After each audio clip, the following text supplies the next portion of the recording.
Hello out there, my friends. It is I, Hondo Onaka. Now you know what to do. You must tune in to my favorite podcast, the Fiveish Fangirls. Otherwise, there could be consequences.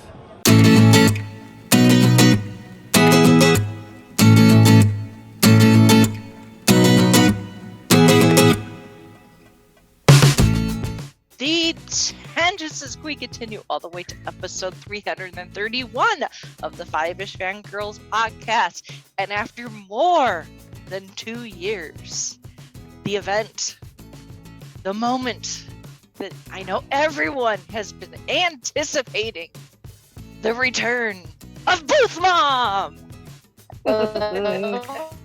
Dun dun dun! Yeah. Welcome everyone to this week's episode of the Fiveish Fangirls podcast. So glad you joined us. Let's start off like we do with a virtual table and see who joined us this week. And we lost Brittany. Well, this is Christy in Salt Lake City. This is Holly from Wisconsin. This is Rachel in Indianapolis, Indiana, and hopefully Brittany will return. But Mother Nature, Is deciding not to play nice. yes. I swear, if a fly farts, her internet goes out. So.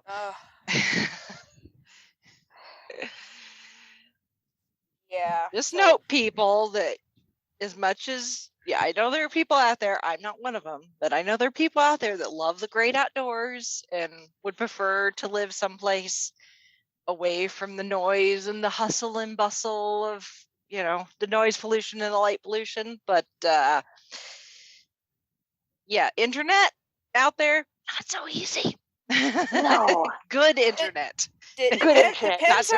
Depends on your provider. Back if you could find a reliable provider in that detailed of an area, sign me up. If not, Yeah, exactly.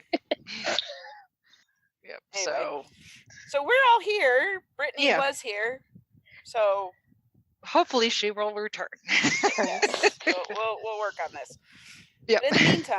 In the meantime, we need to do the news. Sorry. Oh my goodness. I'm awake. It's been a long weekend, but we will get to that. Okay. First up, one piece of 10 o'clock news.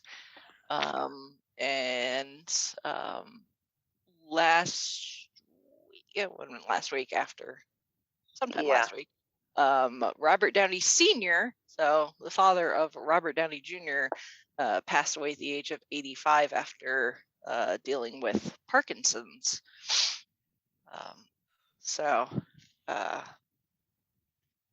Robert, posted on his social medias, and which it's one of those things. It's like, well, I mean, Parkinson's is just it's a bad deal all around. So it's you're sort of like, well, at least he's not suffering anymore, but still you feel for the family and you feel for to watch the deterioration is not to be easy. And I think this is fairly public knowledge. We even talked about this when we talked about Robert a couple of weeks ago, when we were talking about his history, and the fact that for better or for worse, his father, who was a filmmaker and a producer and all those things, he was the one who gave him his first role in a film, and therefore kind of gave Robert his break, I guess, into show business. But at the same time, it's well known that his father also introduced him to drugs at a very young age. The history there is, it is what it is. It is what it is. So I can't I can't imagine what this was like for Robert to watch someone that obviously watch his parents succumb to this awful disease. And I was talking to somebody actually after this news broke, a couple days after, and they mentioned is like, yeah, I saw chatter online that some people were confused because Robert seems to have RDJ has like stopped following like his Marvel fellow cast members on social media and stuff, and they're like what's going on there? I said, honestly, he's probably getting off of social media. In general, it may be temporary, it may be a long-term thing, who knows, but RDJ has not had a good go recently. His longtime assistant Jimmy passed away recently too, very unexpectedly, apparently in a horrific car accident. And Jimmy has been Robert's like right hand for a long time. So to have Jimmy, die so unexpectedly, and also probably in the process of watching his father, deteriorate and now finally pass. So, I totally would understand if Robert feels like he needs to get away from social media. And it's not that he's probably just like, walking away from his Marvel family. They've all got each other's phone numbers. I'm sure they're keeping in touch in real life. Right. So, and he's got newsflash. Yeah. Newsflash, Twitter is not the only way you can keep in contact with people. We have these things called phones. Thank goodness. Where you don't have to like have your chats. Yeah, where you don't have to have your entire life splayed out there for the public. You can actually just talk directly to people, and you don't have to, put it all out there for the tabloids and whoever to drool over. And he's got his production company too that's working on Sweet Tooth and the Perry Mason thing for HBO. So maybe he's decided, I'm going to switch gears for a little while and go from there. Exactly. So just let the man be. Don't be stirring the pot where there doesn't need to be anything stirred up. Exactly. Yep. So, when not even going to begin to try and guess, what's going on behind the scenes. But, right. Exactly. But either way, our sympathy goes out to Robert and, his wife and the kids, they lost their grandfather and all that. So there you go. So let's switch to happier things. We got a couple of trailers for things that are coming down the pipeline, which make me very, very happy. First up, I did not know this was a thing. I know the Peter Jackson documentary is coming out this December on Disney Plus, with all like the hours and hours of unseen footage from like the Let It Be sessions and stuff. So, be prepared for this Christmas. Oh, yes. So, but in the meantime, actually this week, dropping on Hulu. So if you're one of those people that has, Disney Plus and Hulu together, you're set. Is a 6-part documentary called McCartney 321, and it is Paul McCartney with Rick Rubin, who is a well-known music producer, among other things. But yeah, that will drop on Hulu on July 16th. And I believe all 6 parts will drop at once. So I know what I'm doing this weekend.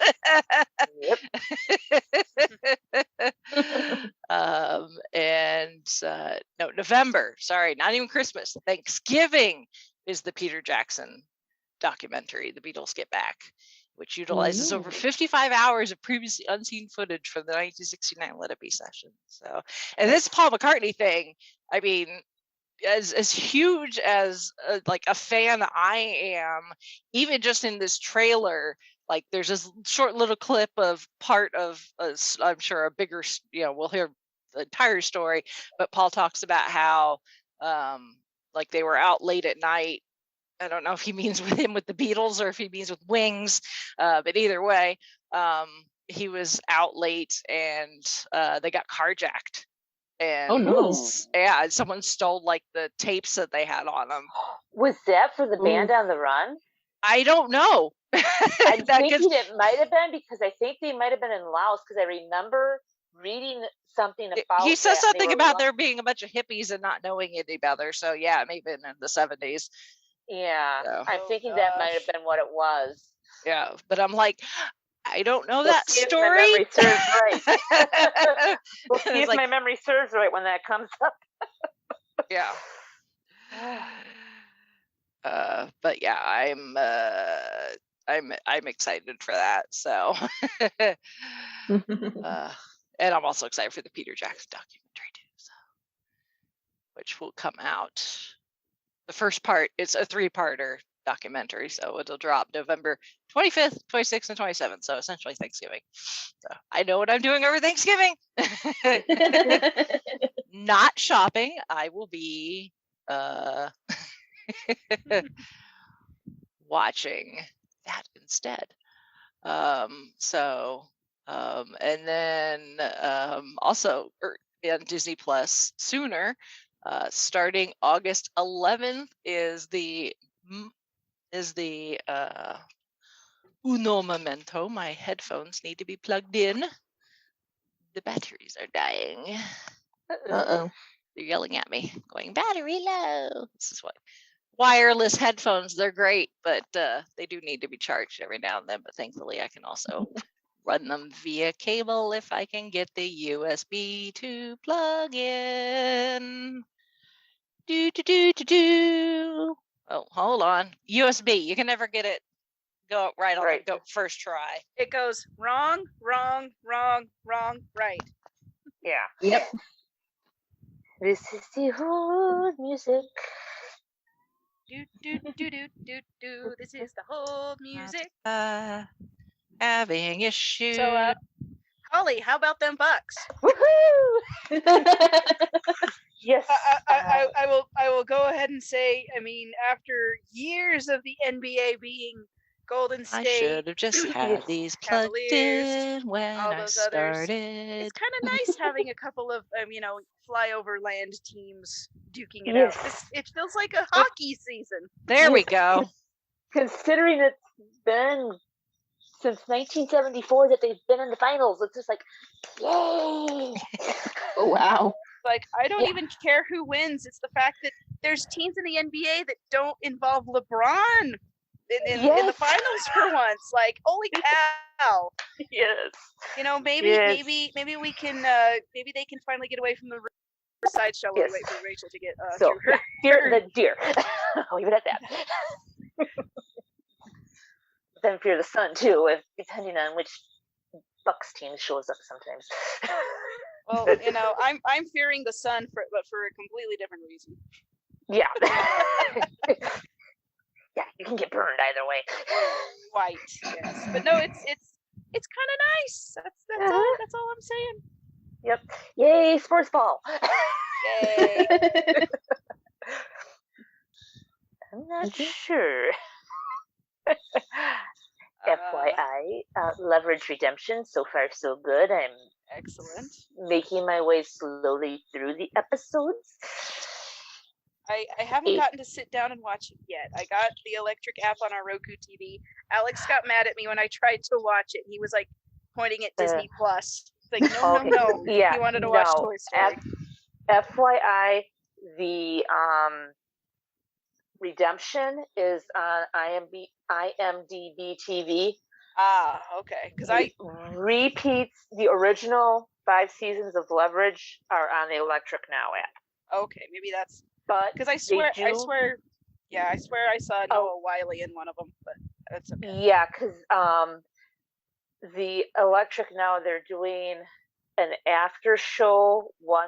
They're doing one episode a week, so they do like an after show for each episode, but instead of dropping them all at once, they're taking episode 1, which they did last week, and then they'll do episode 2 next week. So good content.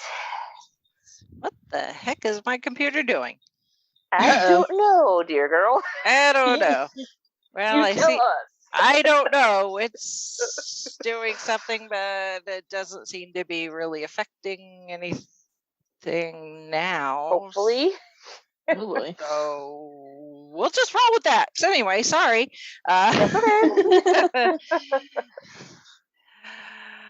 I don't know what it's doing. It's being very weird. It's never done this before. Anyway, okay. And I don't even have Mother Nature to blame it on, so. Oh, I have Mother Nature. You can use my. I don't know. Those visiting me, so I don't know. You know those vortex feeds, right? Yeah. I guess so. Anyway, where was I? You're about to talk about the new Disney Marvel. Oh yes, I think trailers that dropped. Yes. Oh my goodness. It's been a weekend. Okay. And things are still happening. But anyway. Yeah, so Marvel, we've been waiting for this. Yes. What If, which is going to be the animated series part of the MCU, where it's going to be an anthology. So each episode is going to be a self-contained story. So it's not going to be like a whole through line, other than the idea is, what if one thing changed? How would the stories that we already know come out differently? So there's going to be 10 episodes this season. They've already confirmed we're getting a second season at some point.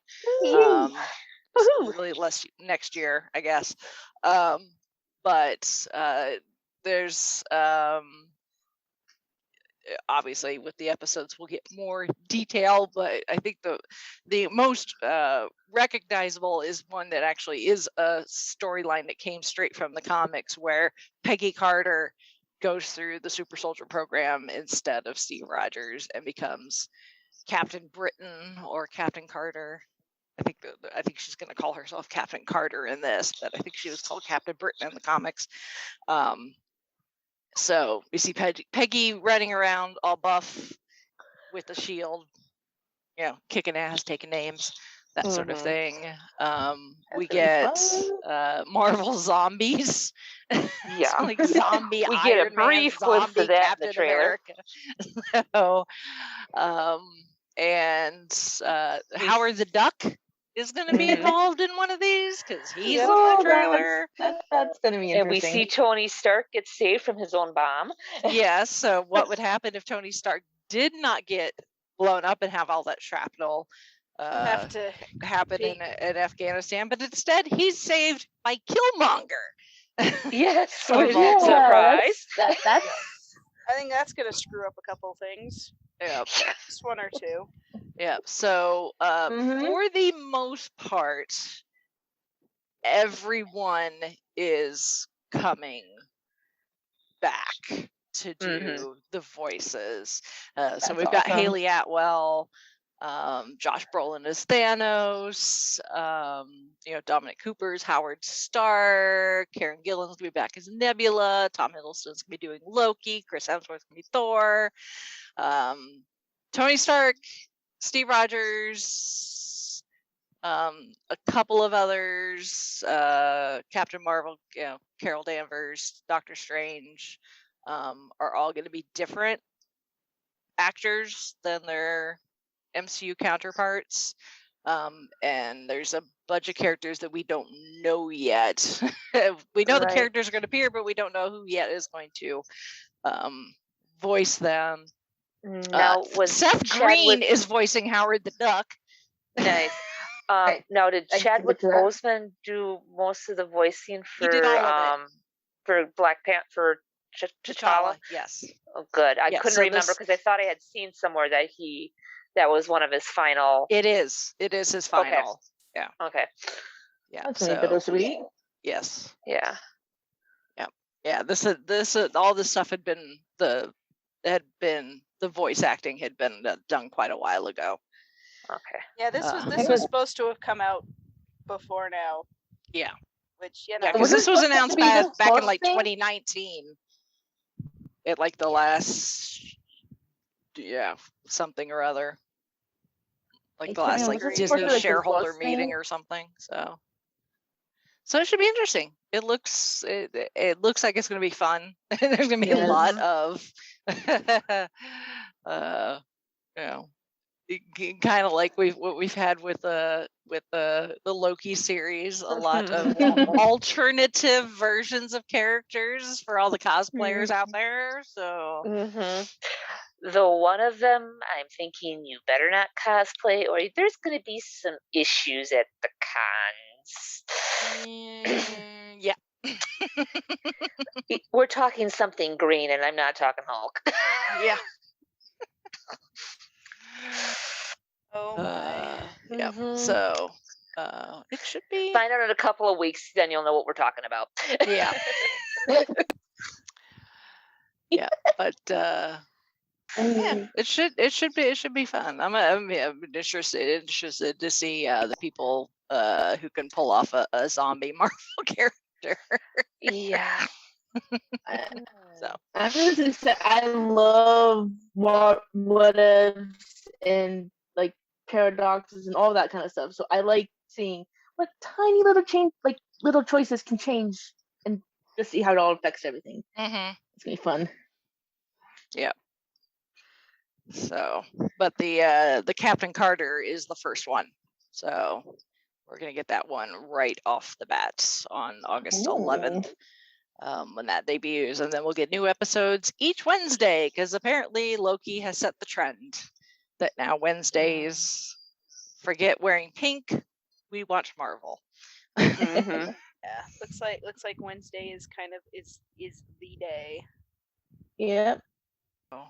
I'm excited for that. Me too. Yep. So almost Loki, which is bittersweet. Yeah. Yeah, we'll have a bit of a gap in between the end of Loki and this, but that'll just give me time to watch the McCartney series on Hulu over and over.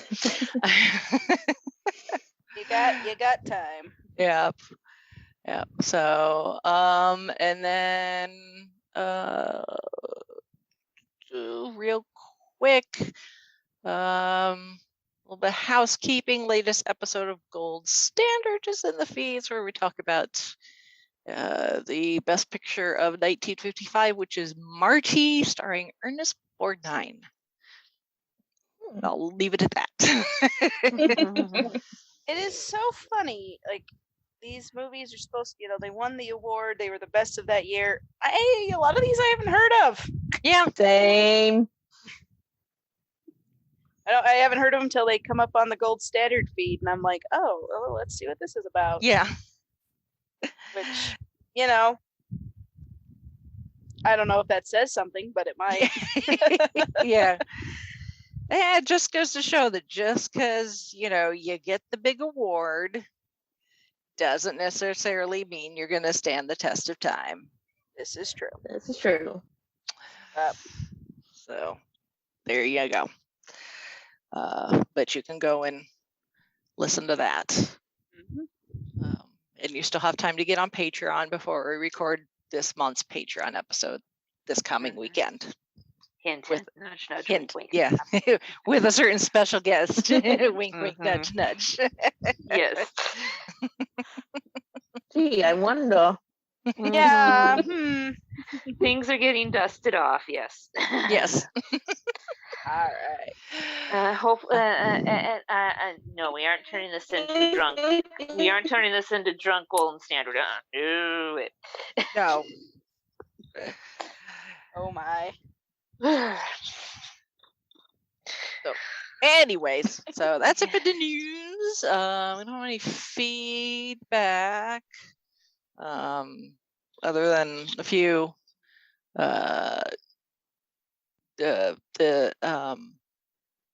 whoever runs whoever's running the social media for In Conjunction did comment on our Facebook post about last week's episode saying thank you for the shout out. So you're welcome.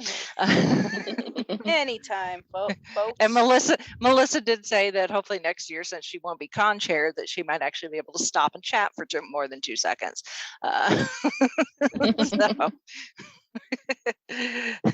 So here's hoping. Cross your fingers.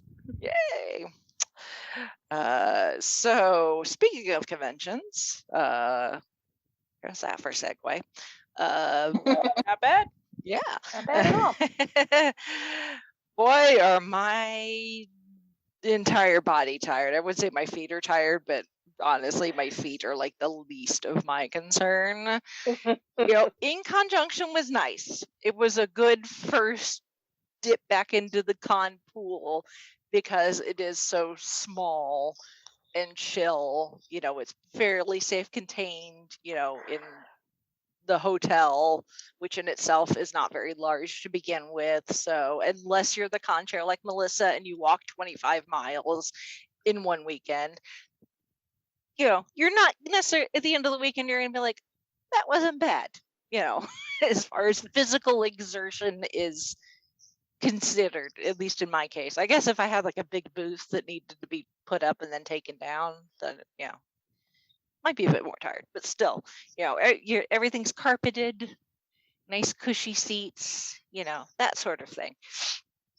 PopCon, on the other hand, as much as I love PopCon, I seriously forgot just how exhausting 3 days of walking and standing on concrete is.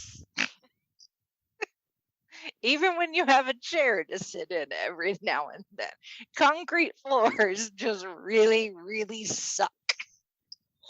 Yeah. The amount of comfy shoe cushions going to help with concrete. Yeah.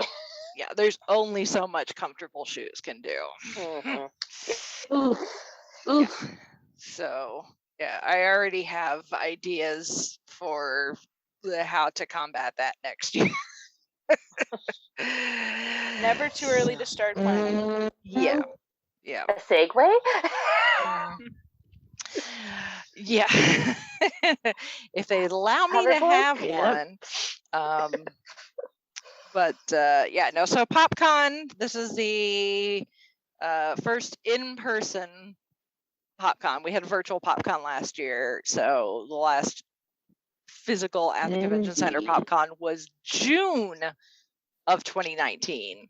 So it's been more than 2 years. It's been 25 months since the last in-person PopCon. This was scaled down.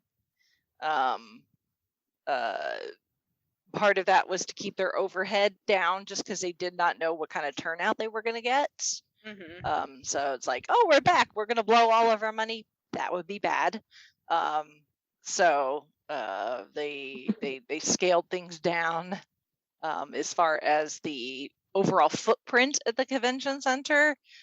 They utilized one of the halls, the larger halls for the vendor area and all this, all the celebrities, typical convention floor layout that you've seen at most conventions of that size, that utilize a convention center type space.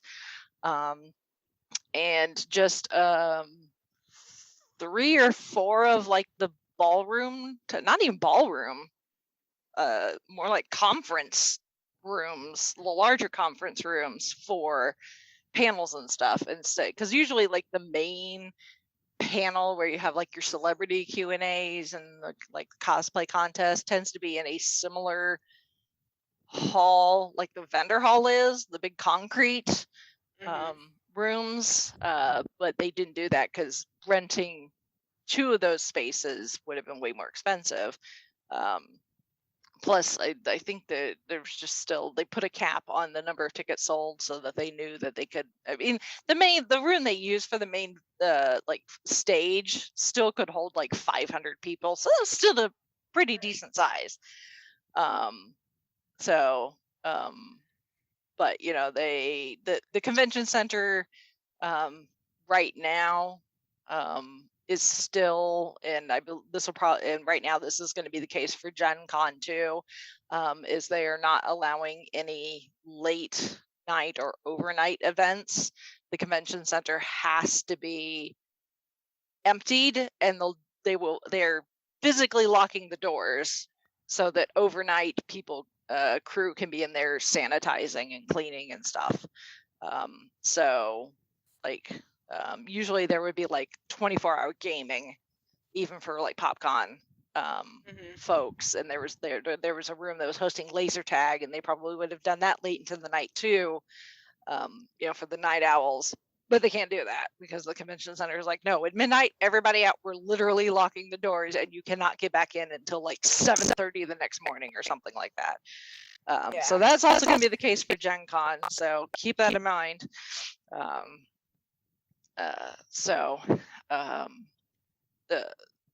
But I'm not usually one to participate in a lot of the late night stuff anyway, so to me it wasn't a huge loss. But I know for some people, I saw in the Facebook group that people are like, are there going to be any after hours events? And there were at some of the restaurants / bars in the area, but nothing at the convention center. So I think a few people were kind of disappointed in that, but it is what it is. The convention center, they say jump, you say how high. You're just renting the space. You're not in charge. So I mean that they dictate the terms, and you abide.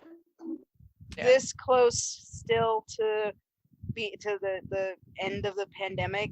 I mean, there's still some concern. So I can understand that. Yeah, and especially where last year, I mean, it's not just the convention center. I mean, the con is probably still dealing with the loss of revenue from last year. And, I mean, it takes money to run these things, guys. So yes, it does. Hopefully, I mean, next year they'll be able to do more of it. Do more of the stuff that you're used to. Yeah. So that is the hope. So let's ease into this and go from there. Yeah. So that being said, what did happen was a lot of fun. I as tired as I am, it's a good tired. Other than my lower back screaming at me, but Then you tell it to shut up, and you look at all the cool art and stuff that you bought. Exactly. Or whatever it is. You look at the pictures and be like, oh, those are fun memories. I'm so glad that the back pain will ease eventually, but the memories last forever. Hopefully it is temporary. Exactly. I hope so.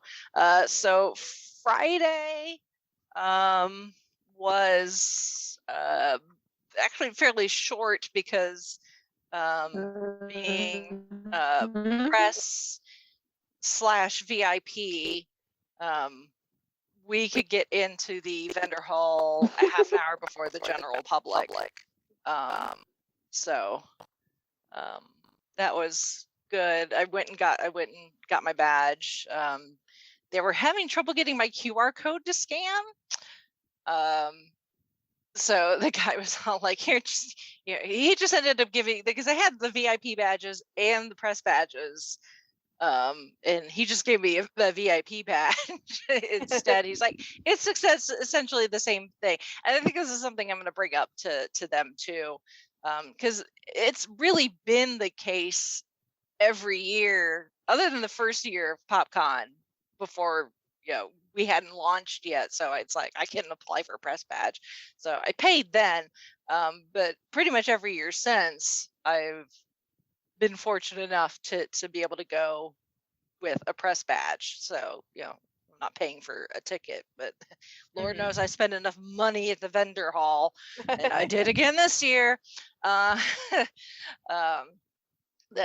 money I'm saving on ticket, I'm spending at the con.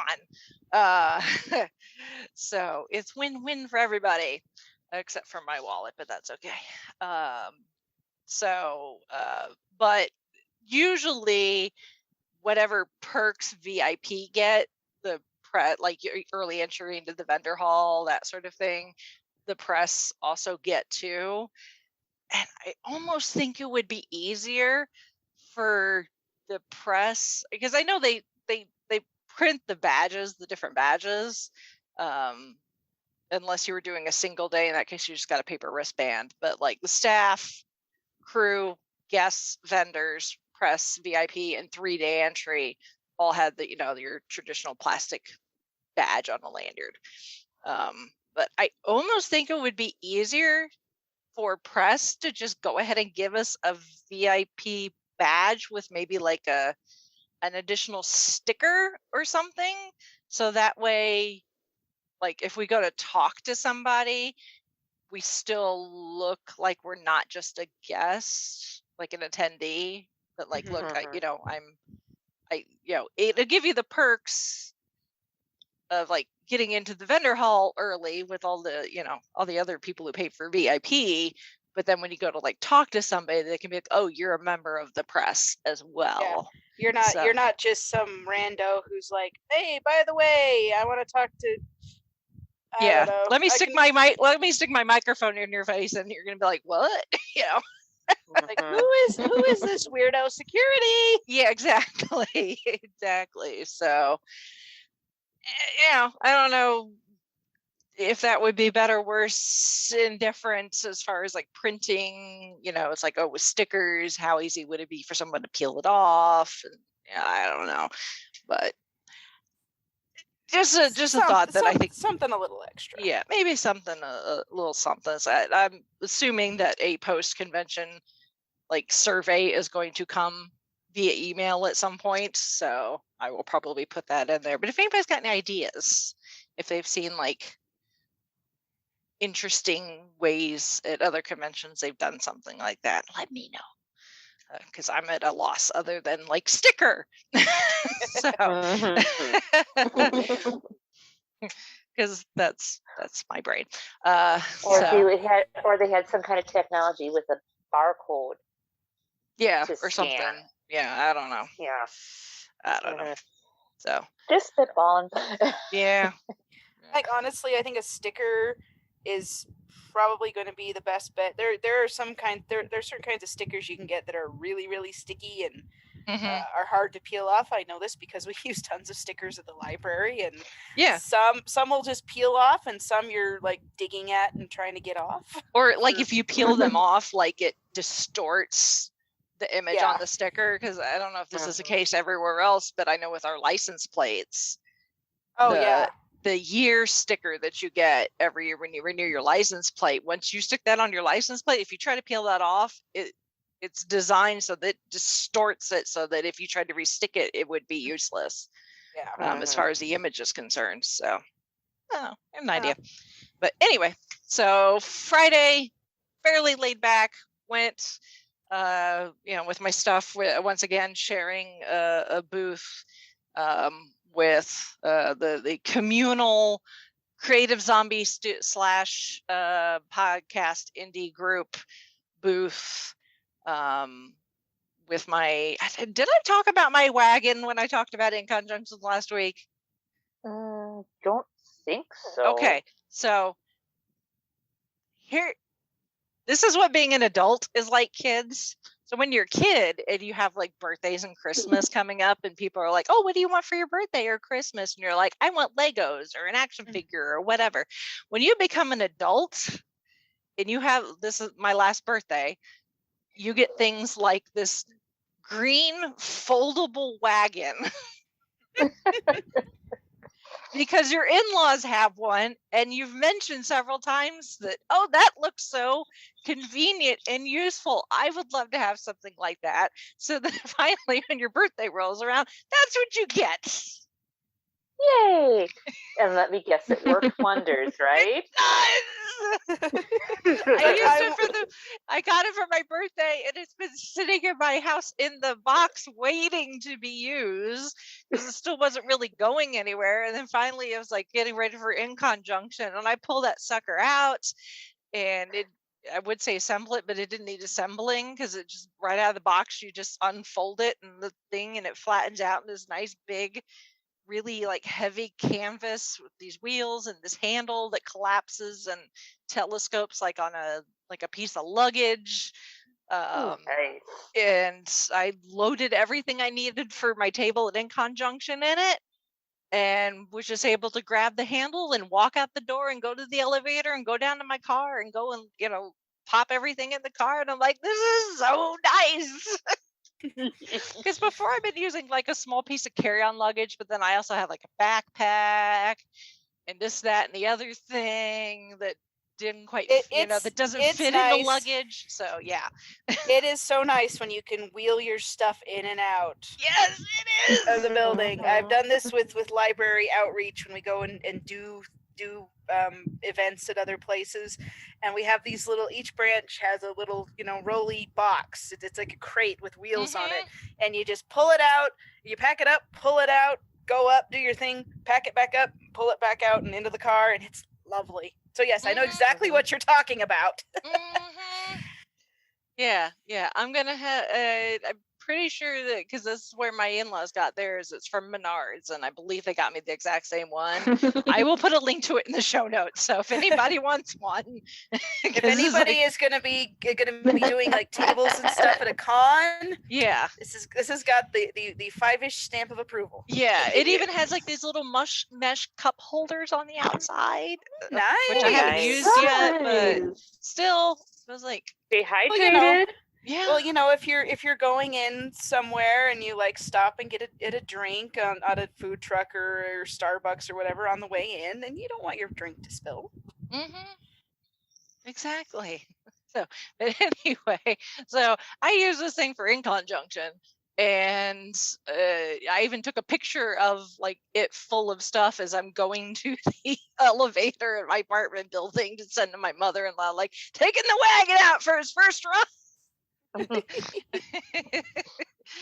So I was so happy with that it was when In Conjunction was over and I came home and I essentially just parked it, and I'm like, yeah, sorry, this isn't going to be put away because I'm just going to be using it again for PopCon. So the same thing, it switched out some things, but once again, loaded up, got to the convention center, and at the convention center I park in the parking lot that's like half a block, maybe a full city block, 3/4 of a city block behind. It's technically part of the convention center, this parking lot, and it's on the back side, so it's like parking lot, the loading like docks where like semi trucks and other people would bring their stuff to unload, and then you go around the corner and there's the west side entrance that faces Victory Field, because that's the end of the convention. That's the old convention center, the old end, which is which PopCon was using this year. Although I could still get to the new part if I went out of the parking lot the other way towards Lucas Oil Stadium. There's an entrance there. So it's a very convenient parking lot. You can get to either end of the convention center fairly easily. But yeah, so I get there, park, unload my wagon, I'm like, so I get there, there's nobody at our booth. There's stuff there, but I'm like, nobody's at the booth. So I sent Brandon a message and I'm like, where is everybody? It's like, obviously somebody's been here because there's other stuff here. And they're like, podcast stage emergency. I'm like, okay, well, that figures. Because Brad Shoemaker, who owns and runs Creative Zombie and also is kind of our leader of the podcast indie group, is also part of the PopCon staff, and he's also like the webmaster, so it does like a lot of the back end stuff for the website, but then he's also pseudo in charge of the live podcasting when we offer it at PopCon, because he's got equipment that he can offer use of, and apparently there were issues with they didn't realize that the space, because the space that we normally use when PopCon is on that end is near the Maryland Street exit, which leads to one of the Marriotts, and there's a small food court there, but it's got like this seating area. It's got this like great big window that's a good place to set up a long table, and set up like the mixer and the microphones and everything. Yeah, that's all under construction. Oh, There are curtains put up, literally people in there like banging noises and like saws and things happening. Oh boy. And they did not know that until they got there. So like, crap, well, we need to find a new location, and all the rooms that PopCon is using are already spoken for other events in the schedule. So they had to figure out a makeshift new location. So they were dealing with that when I showed up. So I was like, okay, well, I'll just set up my stuff kind of, and then we can rearrange once everybody else gets their stuff set up here. And the convention started for like the general public at 2 in the afternoon. So that's late in the day ish. And we just kind of hung out once everything started. Chit-chatted and have people come by the table and pass out business cards. They had a bowl of candy, which every child that walks by is like, you see their eyes get just a little bigger, like, ooh, candy. Then they're looking at like their parents, like, because they don't want to ask if they have candy. They just look at the bowl and then look at their mom and be like, "You get what I'm saying? Saying, Mom? Huh? Wink, wink, nudge, nudge." So yeah, I didn't really do much Friday other than show up, set up my stuff, hang out. But it was the return of booth mom. And being the booth mom that I am, I wanted to make sure that my booth children were well taken care of. So I did come bearing supplies, including a box of Kleenex, some paper towels, a bottle of hand sanitizer, extra strength Tylenol. Thank goodness for that little wagon. Yeah, and an array of snacks.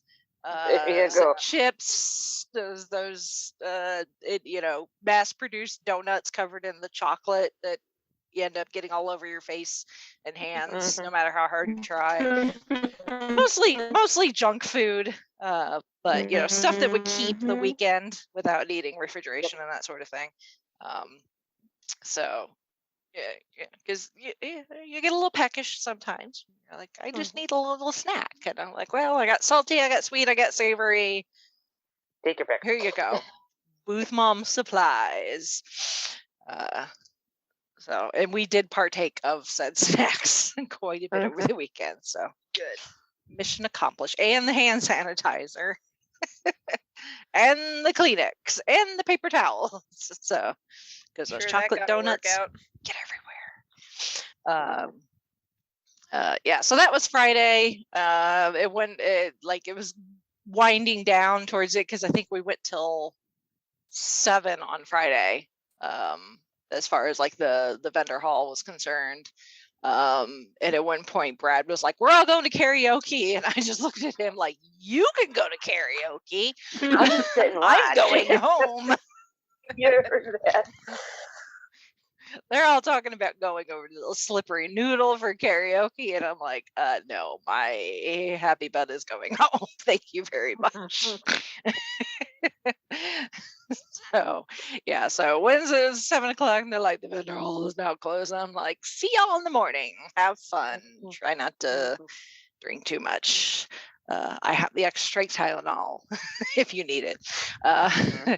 So Saturday was the long day. Saturday was also my cosplay day. Because that tends to be the highest traffic day. So it's like, my best exposure. That's when most cosplayers show up.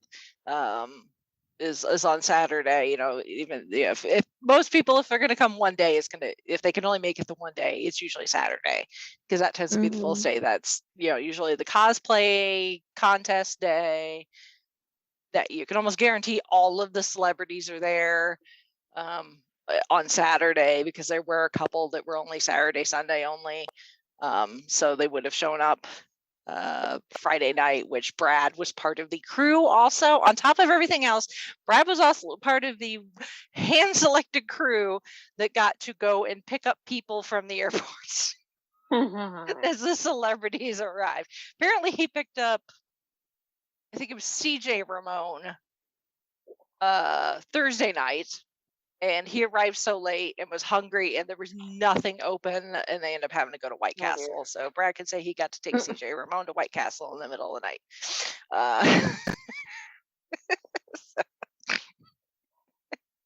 Poor Brad.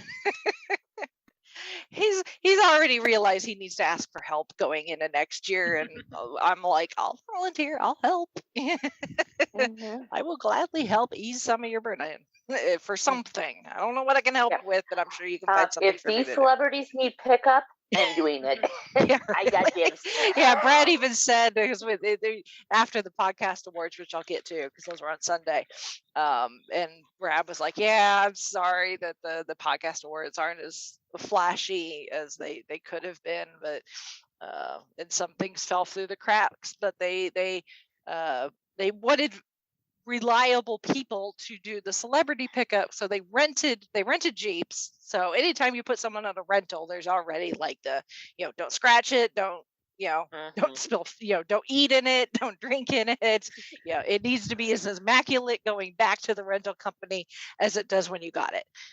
Basically the Millennium Falcon. Exactly. Exactly. Yeah. So they wanted really reliable people to do the driving so that they knew that both the vehicles and the celebrities were in safe hands.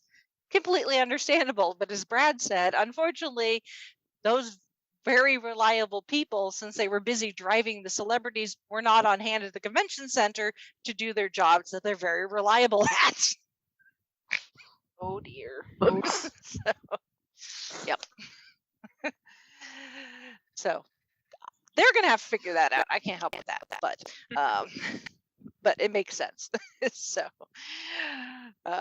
So Brad was running around like a chicken with his head cut off, but he lived.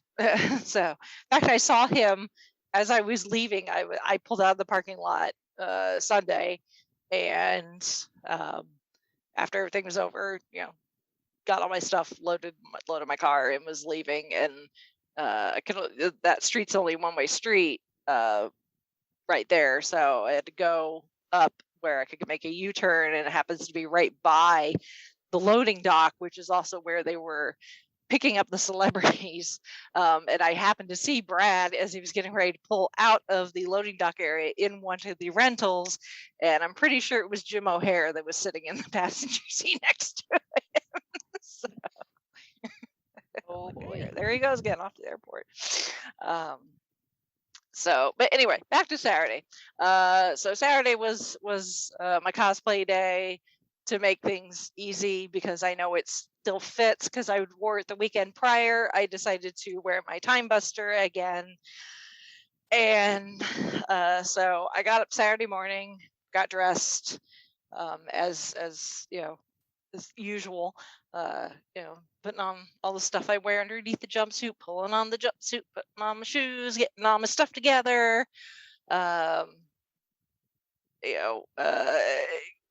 grab the polarity pack and my wallets and car keys and stuff, and I'm literally getting ready to go out the door when the damned tube from hell, that stupid piece of conduit tubing that runs from the pack that's connected to the wand, which is the most god-awful piece of plastic on the entire planet because it's got a mind of its own.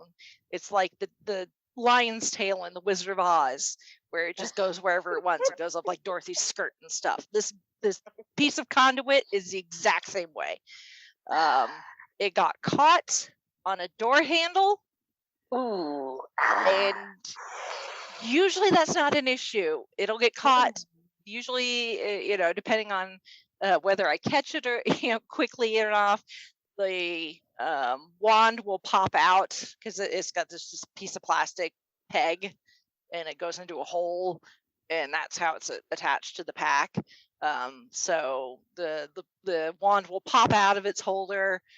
I'll pick it up. I have to take the pack off to be able to pop it back in place because it's not something you to do unless you're made out of rubber. And so it caught, I see falling out of the corner of my eye. I look. There's the conduit, but no wand. The wand is still attached to the pack. It broke. Oh no! It snapped. There was a small piece of plastic from the wand still attached to the end of the conduit with wires sticking out. Because not only did it completely broke the plastic, but it also snapped the wiring in place because this thing is wired for sound, special effects, which I don't bother with right now, because I plan on hopefully eventually maybe rewiring it so that I get more Doctor Who-y sounds and less Ghostbuster-y sounds, or maybe a combination of both out of it. But yeah, so I'm like, well, crap. So looking around at all of Chauncey's, he's got all sorts of tools and stuff here. He's got rolls of wire, and I was like, surely he's got some super glue or something. Something. Yeah, it's like 9 a.m. He's still asleep because it's Saturday. He doesn't need to be up. I've already been up since like 7:30. And I'm like, I can't, there's like nothing. There's nothing. I was like, should a rubber band, would that work? And then finally I settled on it's not duct tape. It's technically duct tape though. It's aluminum tape. So it's what you would use on duct for the duct work and the pipes. Yeah. Yep. Yeah. So I cut off a piece of that and did this weird Band-Aid type of fix to try and tape it together enough. And I was like, okay, that's just going to have to hold for now until I can get to the convention center, because I was like, well, I can't, there's no glue. So I'm going to have to deal with this tape. I know this tape is not going to be, this is a temporary fix. I was like, it just so happens that James Wolfgar of Wolfgar Weapons and Props had a booth at PopCon this weekend. And I happen to know James and some of his crew.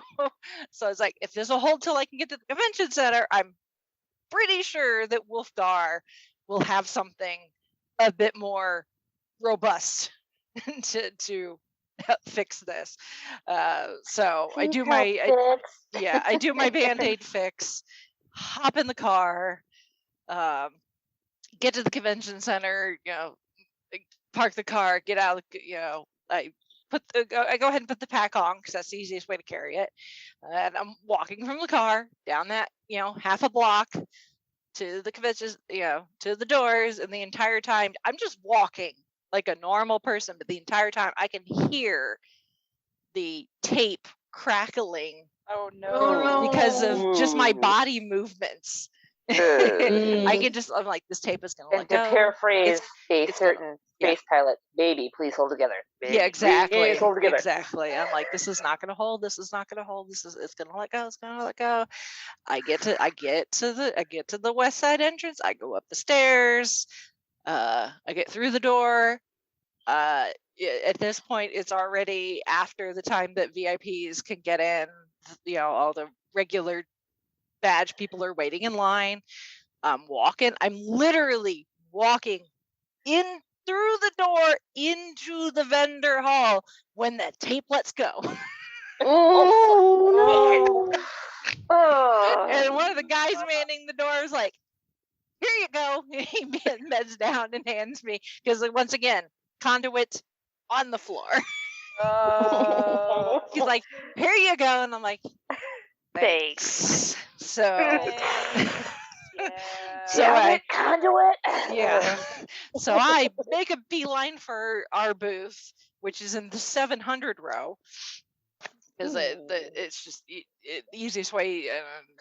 I'm sure most conventions are like this, where they just do rows and they have numbers, and then each booth has its own number. So if you're like, booth 731 is where I was, so you can go to where the sign says row 700 and just go until you get to 731. It's like finding an address. Exactly. So I tail it over to our table to dump the stuff that I don't need. that's weighing me down. Hi guys. Bye guys. Yeah, exactly. There wasn't even anybody there. I think there was another podcast stage fire that had to be put out that morning. But yeah, so I dumped my stuff and then hightail it over to Wolfgar, who's over in the 200s, so 5 rows over and up towards the front. And I, get over there and I see James and he's talking to someone. And at this point, I have the pack off. I'm holding it in my hands. I have like the pack in one hand, the conduit with the piece with part of the tape is still attached in the other. And I walk up, I'm like, I'm having a cosplay emergency. Can you help me? You're like, help. Yeah. I'm the only one can help me. You're my only hope. Kind of the Puss in Boots. Puss in Boots look like. Thankfully I didn't have to resort to that. He was like, absolutely. He's like, grabs one of the other guys. He's like, grab the super glue. So one of his other guys just took it from me, took the super glue, and he's like, you're lucky the way this broke. You've got good surface area, so I can put a lot of glue on here. So they were able to it broke in a way that it was easy enough to get the 2 pieces together. Okay. There's a little bit of plastic missing. You can see in my after glue picture, you can kind of see where the conduit goes, and there's like black, and then it starts to turn gray where I painted it to look like the sonic screwdriver. You can kind of see there's a bit of black missing there. So I don't know where that piece of plastic went. Doesn't matter. But there was still enough there that they were able to super glue it. And so he glued it, let it sit for a few minutes, add a little bit more, does his thing. Because, these guys do, like, movie quality, like, props and stuff. Like, their stuff has been used in movies. So these guys know their way around, glue and paint and that sort of thing. And yeah, he was like, yeah, this is like the best glue we have. So he gets it together. He's like, let this sit for like another 5 minutes and you'll probably be fine at least for the rest of the day. And I'm like, great. So I go back and I was like, 5 minutes. I haven't had breakfast yet. So it's going to get more than 5 minutes while I sit down and eat my breakfast. So the time I got and sat down and ate, from the time they'd added the glue, it got like 30 minutes to set. And Perfect. So, yeah, and at that point I was like, okay, well, I'm gonna see how this goes. So I pop the pack on and go out and start wandering, and because I hadn't really had a chance to walk the vendor hall to talk to people and like go find people I know that I knew were vendoring there. I posted on Instagram already a huge thank you, but I will say thank you again. And I saw James a couple of times even throughout the day and said thank you even then, but it held the rest of the day. So a huge thank you to James Wolfgar and his crew for jumping in when I came. Like, help me, it broke. So long term, it may still hold, actually. This is, like I said, this is stuff they use for for movie grade stuff that needs to hold up. So odds are it will likely hold. But that just means that those upgrades that I wanted to do to it have now moved up the list, the priority list.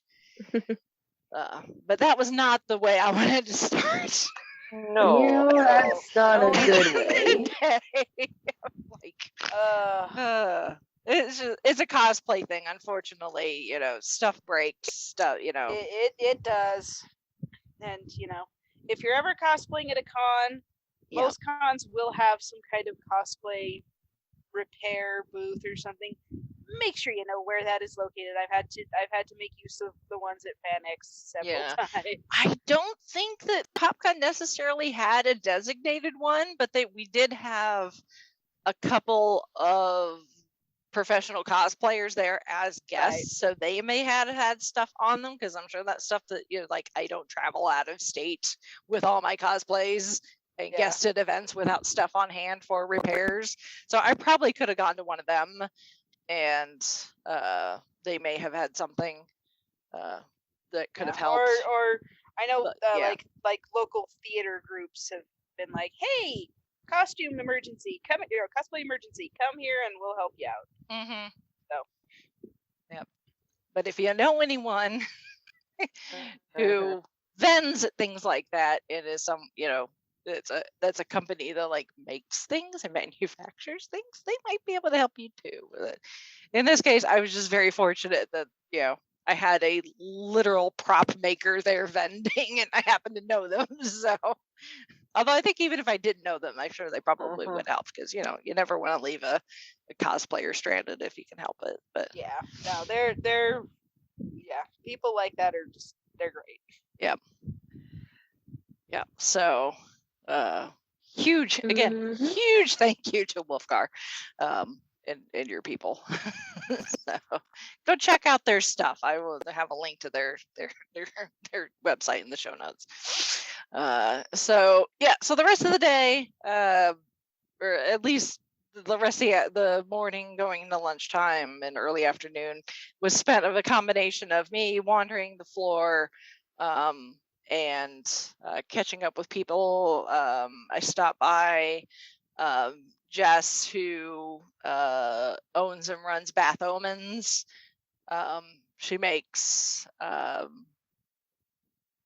soap and bath bombs and bath melts and things like that. And I bought 5 bars of soap from her. So, because I was running out. Her stuff is so good. So I stocked up from her. She was in conjunction last weekend, but she didn't have any soap really on her. It was pretty much her bath bombs. But she had a bigger space here, so I even tweeted her. I'm like, "Will you have soap?" And she's like, "Yes, I will." I'm like, "Yay!"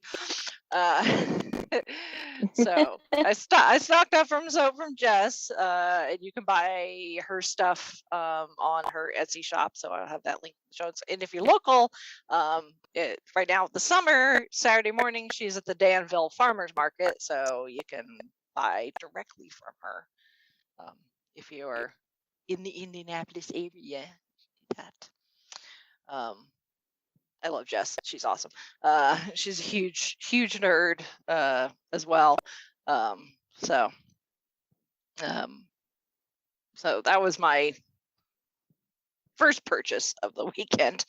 And then I stopped by the Circle City Ghostbusters and chatted with them.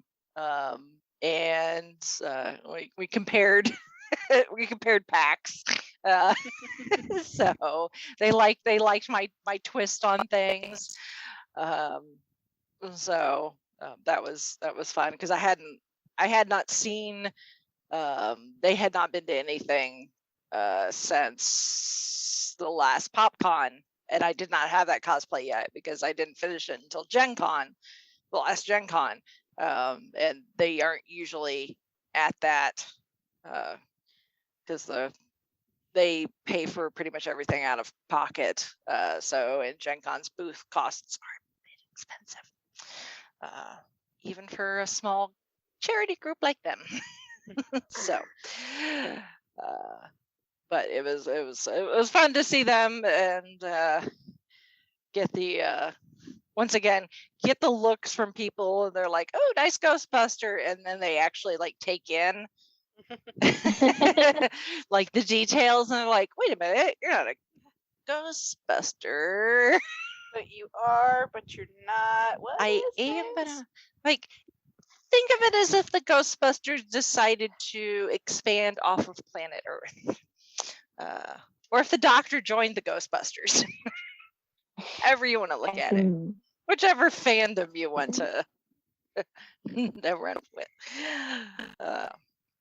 I did have lots of several people they're like, oh, I love that. And especially the pack. I had several people stop me and ask, like, how did you do that?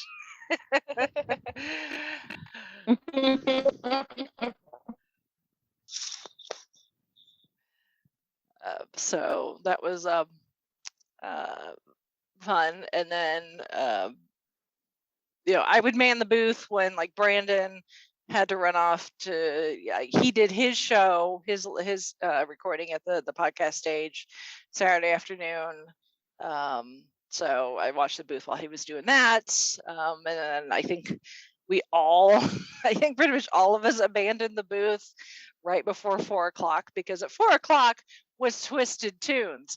And every time I talk to somebody this entire weekend, they're like, oh, you doing anything with your podcast? And I'm like, no, I left this wide open because I want to make sure that I get in for Twisted Toonz. This is the 3rd year that they're doing it at the show.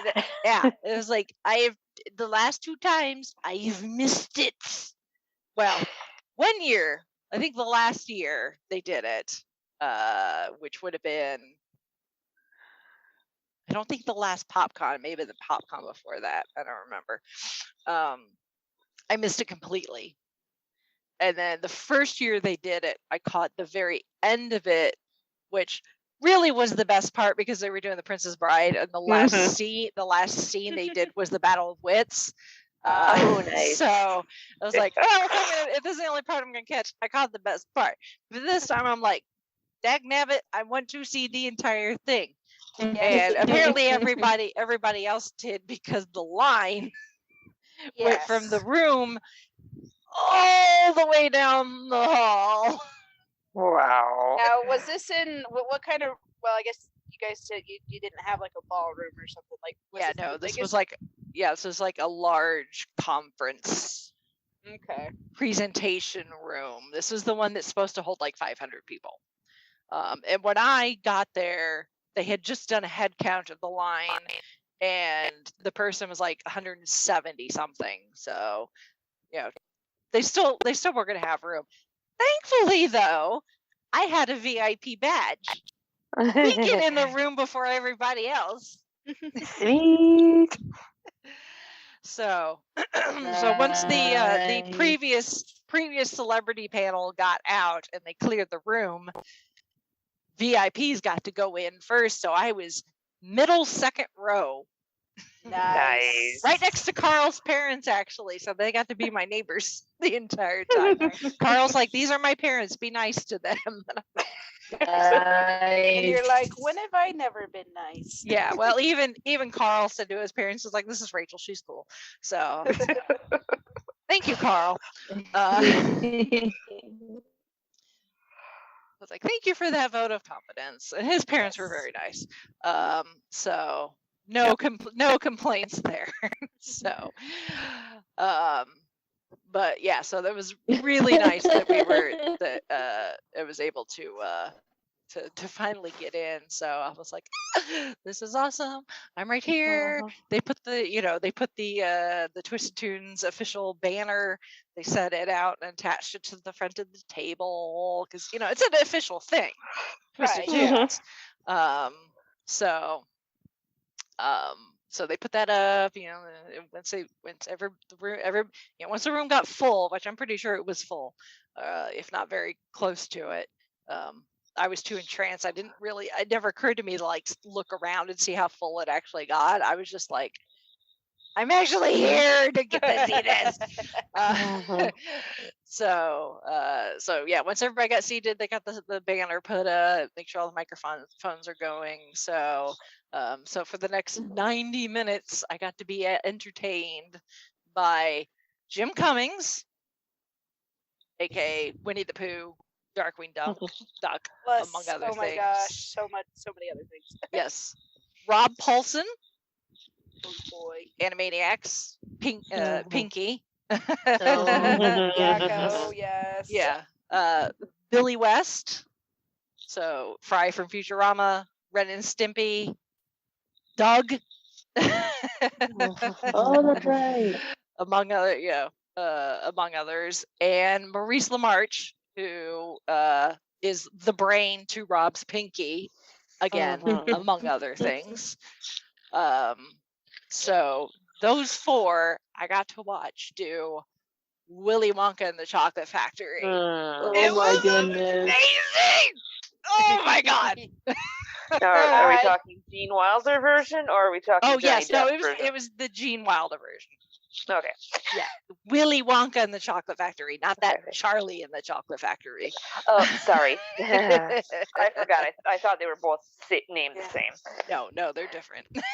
Okay. So, oh my god, it was so good. It was just so I told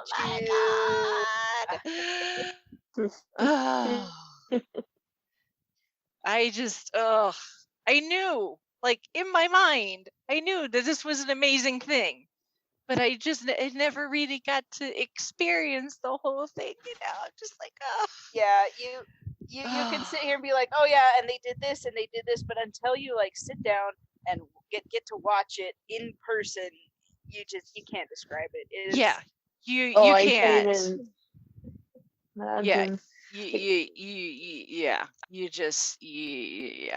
I don't know. I mean, you can look up even like YouTube videos of it, because they do post clips of their performance. Yeah, I've seen clips on YouTube and Facebook. Yeah, I mean, they filmed the entire thing. I don't know where that's going to go. I don't know if that's going to go on like the Twisted Toonz YouTube channel, because that's not been updated for ages. But this was the first time that they have done it since the pandemic. Mm-hmm. This is the first performance of Twisted Toonz. So, it may go up on their YouTube channel at some point. PopCon has a YouTube channel as well, so it may go there. I have several clips. I posted a really short clip on Instagram. I do have several clips. So when I put together just kind of the overall convention video that will go up on our YouTube channel, I will put those in there so you can at least hear those. And I'm sure other people recorded it too. So I guess just check on YouTube and find some fan that may put a full thing up at some point. But oh my goodness, my face hurt from smiling and laughing like to the next day, because it was just it was so amazing. So and I mean, they had to do a lot of like having like a narrator cover a lot of stuff. But they were able to get in pretty much like all the major parts of the movie, the whole thing, in the 90 minutes. So, but yeah, and just, I mean, some of the cartoons, some of the voices I didn't get because I don't watch some of the stuff that they've done. Like, I never watched Futurama, so I didn't really get some of those, and I think there were a couple other cartoons that I don't watch, but like Jim Cummings as Winnie the Pooh doing Willy Wonka's rant at the end when Charlie and Uncle Joe are asking about the lifetime supply of chocolate, and he's like, you know, good day, sir, in the voice of Winnie the Pooh. It's just, you just can't. You just can't. Or Maurice in the scene when Violet eats the gum with the 3-course dinner. Mm-hmm. And it's like, oh, tomato soup, and it's like, oh, roast beef and a baked potato and all of that. Maurice doing those lines as William Shatner. Like, roast beef and a baked potato. Oh my goodness. Here comes dessert. Blueberry pie with cream. I just can't. It was so good. The funniest thing about this is, like, when they start a new scene and they say, and the guy says, okay, you do this voice as this character, you do this voice. That's that like you just laugh because you're like, oh my gosh, you're gonna do Willy Wonka as Winnie the Pooh, or or any of these other things. It's just like, it's just the anticipation of what is this gonna be like. It's delicious. Mm-hmm. Yeah, and I mean, and the guy that runs it, I don't know his name. The guy that seems to be, the person that kind of MCs the entire thing and decides, right there. Like, he's got lists of like all the voice actors and in what voices they are capable of. And you could just see like him just like chuckling to himself as like he's coming up with these combinations of, it's like, Rob as Pinky, as, Mike TV, So it was just, I loved it. It was so good. I can see like, why whose the line line is it anyway, but I can see why the line was as long as it was, because it is something to behold. Yes. I mean, they fill up the main ballroom at FanX with that one. It is unreal. Yeah. It was absolutely crazy. And I'm so glad I finally got into that. Although now I'm like, okay, now how do I make sure I can get in on this every year? You get your butt to the front of the line ASAP. Do not let that VIP pass expire. Yeah, really. Really. So after that, by the time that ended, there was like a half an hour left in the vendor hall before it closed. So I ended up going back and decided on impulse. Some of these were impulse spends, but I decided to go ahead and go get an autograph and a photo with Maurice. That while I was still in my Time Buster gear, because he was the voice of Egon in the Ghostbuster cartoons. Oh, okay, cool. Yeah. So, and he was really nice. He asked me if I was part of the Circle City Ghostbuster. Apparently, he's like a huge supporter of like the Ghostbuster fan groups.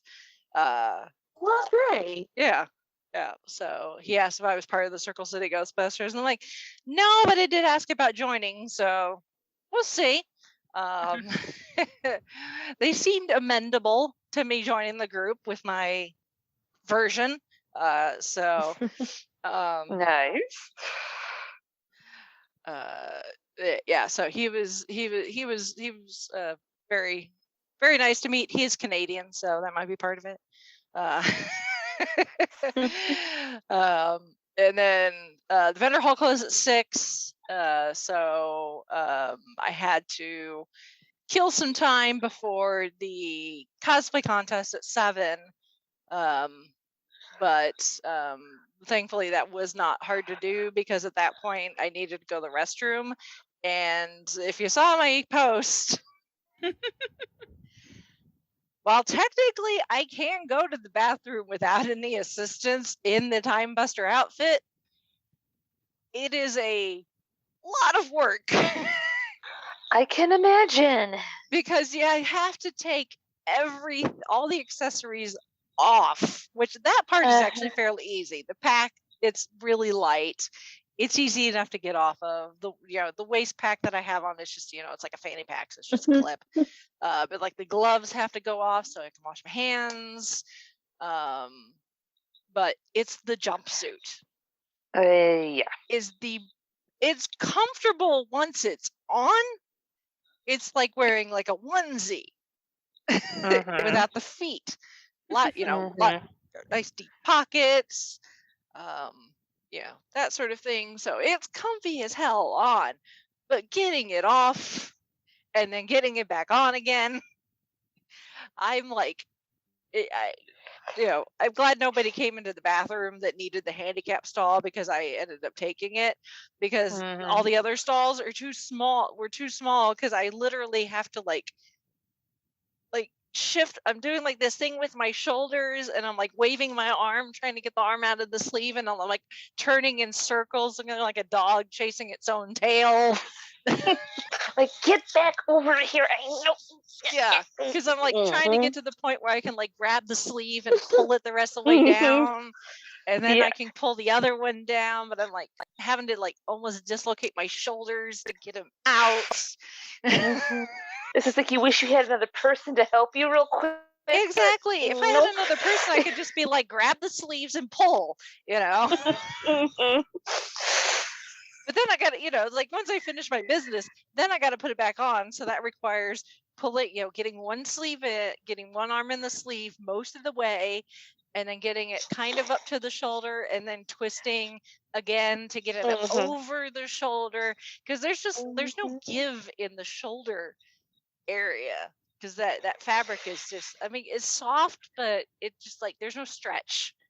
It just needs like a little bit of spandex or something, which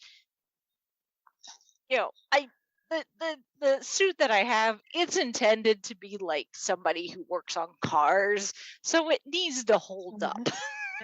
It literally is like a mechanic's jumpsuit.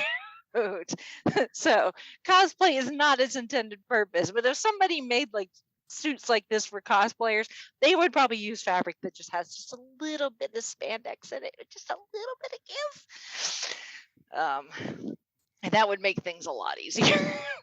But yeah, it's like, it's a good thing nobody can see me in this stall, because it's a whole dance contortion thing. So it's not easy, but it's the case for everybody. Even like the suit, the fight suits that like the Ghostbusters wear, they were all like the same way, and I'm like, yeah, as long as I don't have to go to the bathroom in a hurry. They're like, yeah, I know. Except for the one gal, she wears a dress. She's like, this is why I wear a dress first. I'm like, they need to do the same thing or something at some point. So by the time I went through all of that, it was about time to go line up to get in for the cosplay contest, because when I was going to the bathroom, they were still wrangling the contestants and get them all in one place so that they would be ready to go. So I was like, okay, I've got time. So once again, being VIP, get first crack. Actually, I didn't get first crack with the cosplay contest being VIP. There were VVIPs who were the sponsors of the cosplay contest and supplied the prizes, so they got to go first, which is totally understandable. But then us just regular VIPs got to go and get a seat, and then they let everybody else in. The cosplay contest, again, some very talented people, some pretty amazing costumes that I'm like, where were you all day? I didn't see you. Like, where have you been? They were putting on their costumes. Yeah, well, I know they did pre-judging, which saves a lot of time.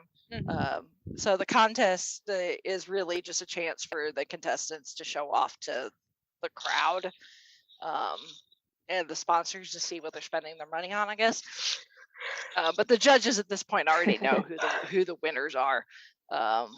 But because it was in this like presentation hall, unlike normally where they would use like the raised stage that they use for also like the celebrity panels and stuff, unless you were close or very tall, you really couldn't see the entire cosplay, because everybody was floor level. But that's just the unfortunate having to make do with the spaces that we were, the con was able to use this year. But still, there were still some very impressive cosplays from my vantage point. Just some very, very talented people who showed up. and a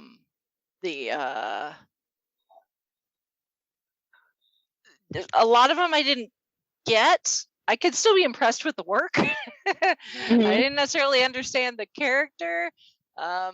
It's very obvious with I mean, there's cosplays you always expect to see at most conventions of a decent size. You're always going to see like your Jokers, your Harley Quinns, your Deadpools, your Batmans, your Star Wars characters. There's some that you always expect. But you can also always count on the guests, the celebrity guests, influencing what type of cosplays you will see. Because a lot of people will want to meet said celebrity dressed up from whatever property that celebrity happens to be from. So in this case, a good chunk of the celebrity guests were anime voice actors.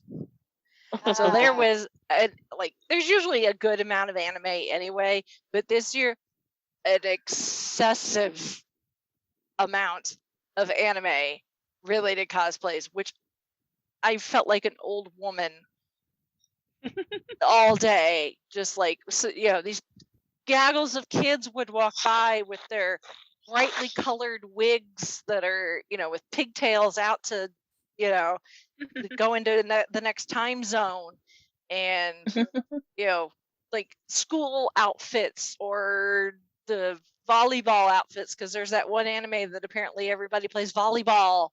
Good old sports anime. Yeah, sports anime is a thing. Very much so. All the these kids would walk by in these outfits, and like they look really good, but those of us at the table would just kind of look at each other and be like, anime? Question? Which one? Yeah, just assume that it is, and you'll be good.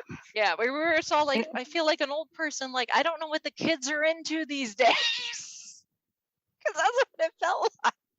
So in anime, manga, light novels, all those things, they're actually getting really. I mean, not that they haven't ever been popular, but it's kind of reaching a fever pitch these days. It's just a thing that I mean, there were some that like I recognized just because I think they're mainstream enough. Like there were certain like the school uniform. There's a very specific one that I knew was like My Hero Academia. Yeah. And like I recognized some of the Dragon Ball Z and was it Naruto? Naruto, Naruto's been around forever. Yeah, like I recognize some of those. And I recognize the volleyball one. Even I recognize the uniform, but I have no idea what the anime is called, but I know it's the one where the kids play volleyball. So, but yeah, there were a lot of anime cosplays in the cosplay contest, and actually the gal that won best overall, I believe hers was from an anime. It looked like some sort of geisha, but it's inspired by some sort of anime or manga or something. It's not Demon Slayer, is it? No, I don't think so. There were some people from, I think there was one from Demon Slayer though. But yeah, it looks really good. Oh yeah, I mean, I don't get it, but it looks really good. If you're gonna, wear that hair. Yeah. Seriously, right? it's insane. Yeah. But a good kind of insane. Yeah. Yeah. But to me, I was just like, hey, whatever floats your boat. So just. Yep. I'm just gonna be like, good for you. Meanwhile, I'm over here in my jumpsuit melting because it's 5 million degrees. So, but anyway, yeah. So the cosplay contest, always fun. Even if I don't get it, I can appreciate it. Like, like I was saying last week, after participating in their contest in conjunction, and I was telling Chauncey this too. I was like, I've been on both sides of this as far as like cosplay contests are concerned. I've entered, I've been a judge, it's not easy either way, you know, because it's like, as a judge, you really want to, like, you know, there's this like, yeah. You want to give it to everybody. I wanted to give it to everybody because I was like, you took a big risk, you know, putting yourself. It's hard enough just dressing up and going out in public, even at a convention where you're going to be with like-minded people. There's still always going to be a part of you that's like, you know, are people going to think I'm weird because I'm wearing like pink hair, you know, that sort of thing. So, you know, cosplay in general, it takes some guts to do. It takes even more guts to enter contests. So as a judge, I'm like, I just want to give you a prize just for having the guts to do this. Right? So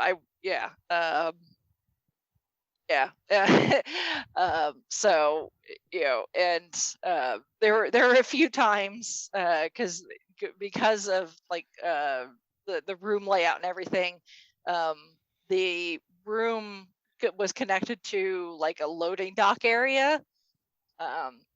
So they had all the cosplayers wait there, and they would just come in, you know, walk the path in front of the audience, stop in front in the dead center where like the media cameras and the video cameras are set. Although there was a guy that was doing Steadicam, God bless him, because he would go over to where they would walk in, and then he would be walking backwards as they're coming, you know, along the aisle. And some people were just, apparently their gear was stuck in like 5th gear and we're going like 100 miles an hour, and this guy's walking backwards trying to maneuver, and this is not a straight line either, so he's like maneuvering around chairs, and I'm sure a bunch of wires on the floor. So how he did not bite it several times, I don't know. So give that guy a gold star. I'm sure it'll look really good though whenever the video goes up, presumably on YouTube. I believe he was one of the PopCon media people, and not like outside media. But there were several times where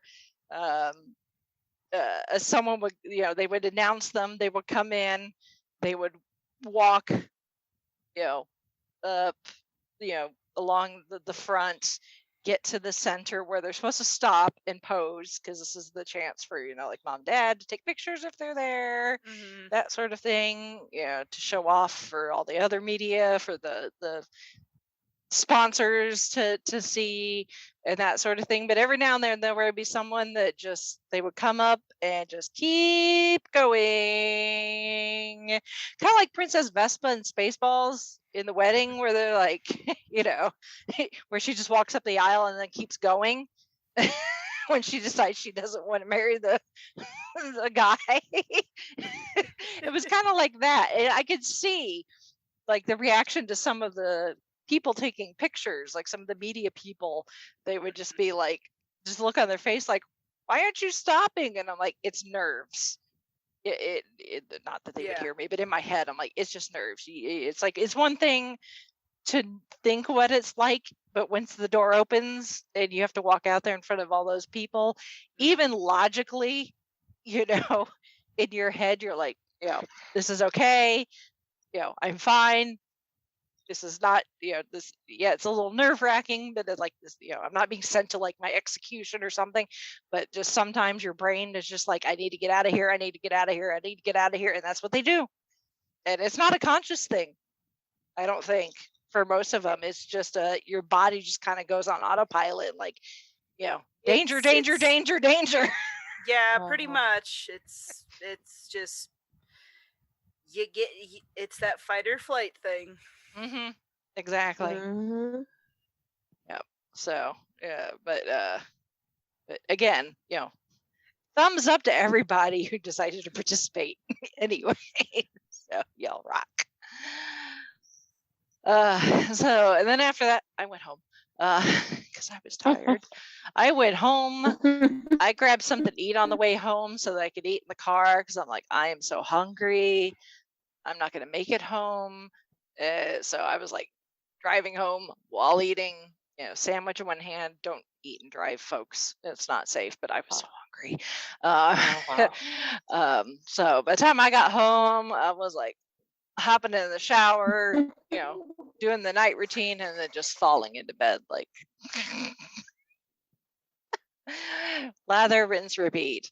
So that Sunday I could turn around and get up and not put on cosplay, but put on regular clothes and comfy shoes. I put on my comfy shoes. They only helped so much, unfortunately. And got there again, early entry. Got to the table, and wandered again a little bit. I looked for some people that I thought were going to be there, but turned out weren't, which kind of sucks. But I also had to go and pick up one of my other vendor purchases because it wasn't ready by the time things shut down Saturday night. But I had a custom, I guess they're all custom, but I had a caricature done of myself in my Time Buster cosplay.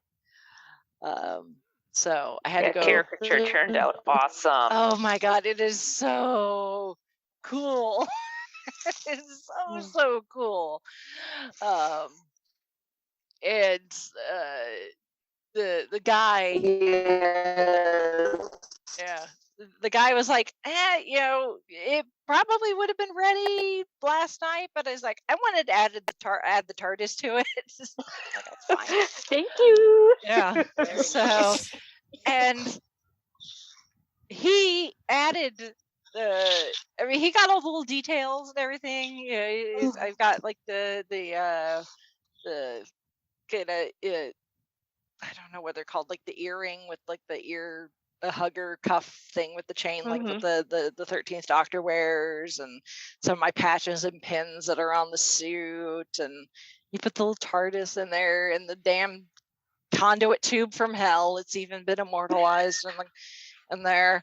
But he put a little speech bubble for me, and he's like, I didn't know. He's like, I thought of this, and I don't know if you thought of it. Who are you going to call? Nice. And now I'm like kicking myself, like, how did I not think of this? It's Ghostbusters. Their tagline. It's in the freaking song. Who are you gonna call? And it's Doctor Who. That's the answer to the question. Really?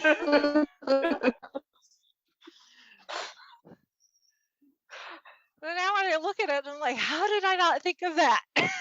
Who are you going to call? Going to call. Emphasis on who. The most obvious. Sometimes you just don't see it, I guess. Right. That's what Chauncey said. But yeah, no, it's very, very, very cool, and I need to get a frame for it.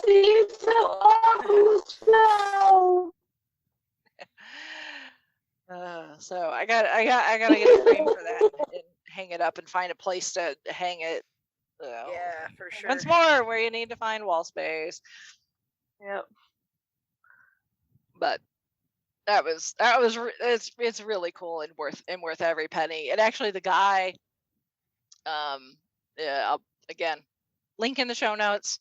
But he can do he does appearances at like trade shows and weddings and that sort of thing. But he can also do virtual drawings. Oh, nice. So,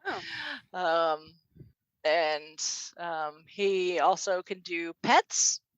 Oh. And zombies. If you want a zombie version of yourself. So, but he will do a live portrait for you, like via Zoom or something. Cool. Or if you want to hire him for your next event. But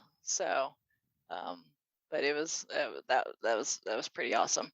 And then so I picked that up and then dropped it off for safekeeping, and then went and and then the lines were already starting to form for the celebrities, and I knew that I wanted to meet Jim Cummings. And the line started to form in front of his table a little after 10 o'clock, which is when the hall was open for everybody. So I went and hopped in line. Here's the thing with Sundays for 3-day conventions. Sundays are great for a lot of things. That tends to be like the family friendliest day. Some conventions will offer like a family, like maybe ticket bundles. It's like, hey, bring your kids for a discounted rate, that sort of thing. Sundays tend to be more low key.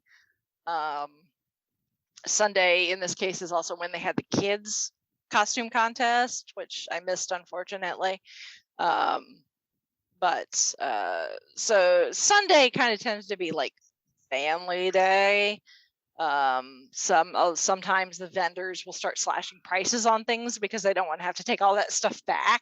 So sometimes you can get a deal on things from vendors, but it's also more chill because everybody's exhausted by this point. Yep. So it's like low key because there's no energy left. And that's kind of the case for everybody, except for this one guy from Power Rangers. Oh boy. Because Jim's table was right next to where they were doing the professional celebrity photo ops, and they were doing the group photo with all the Power Rangers that were there. And I don't know which guy it was, but because they had 4 the cast from Beast Morphers, which I have not watched. I'm still Power Rangers in space. I am so many series way over here. Oh gosh. I'm impressed that you're even trying to catch up. I try is being generous, but yeah, I'm watching it.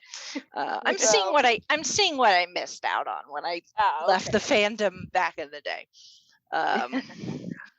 But so like they're walking in to show up to do the photo op, and one of the guys was like really loud. He's like, "It's morphin' time!" And like everybody around just like jumped like 12 feet off the floor. And I just looked at the person next to me in line, and I'm like, he's either had an extraordinary amount of coffee this morning, or he went to bed at a decent hour. Yeah. Because no one else here is that awake. Except for him. Do not give him more caffeine. Yeah. Like whatever he is on, don't give him any more. He hit his quota. Yeah.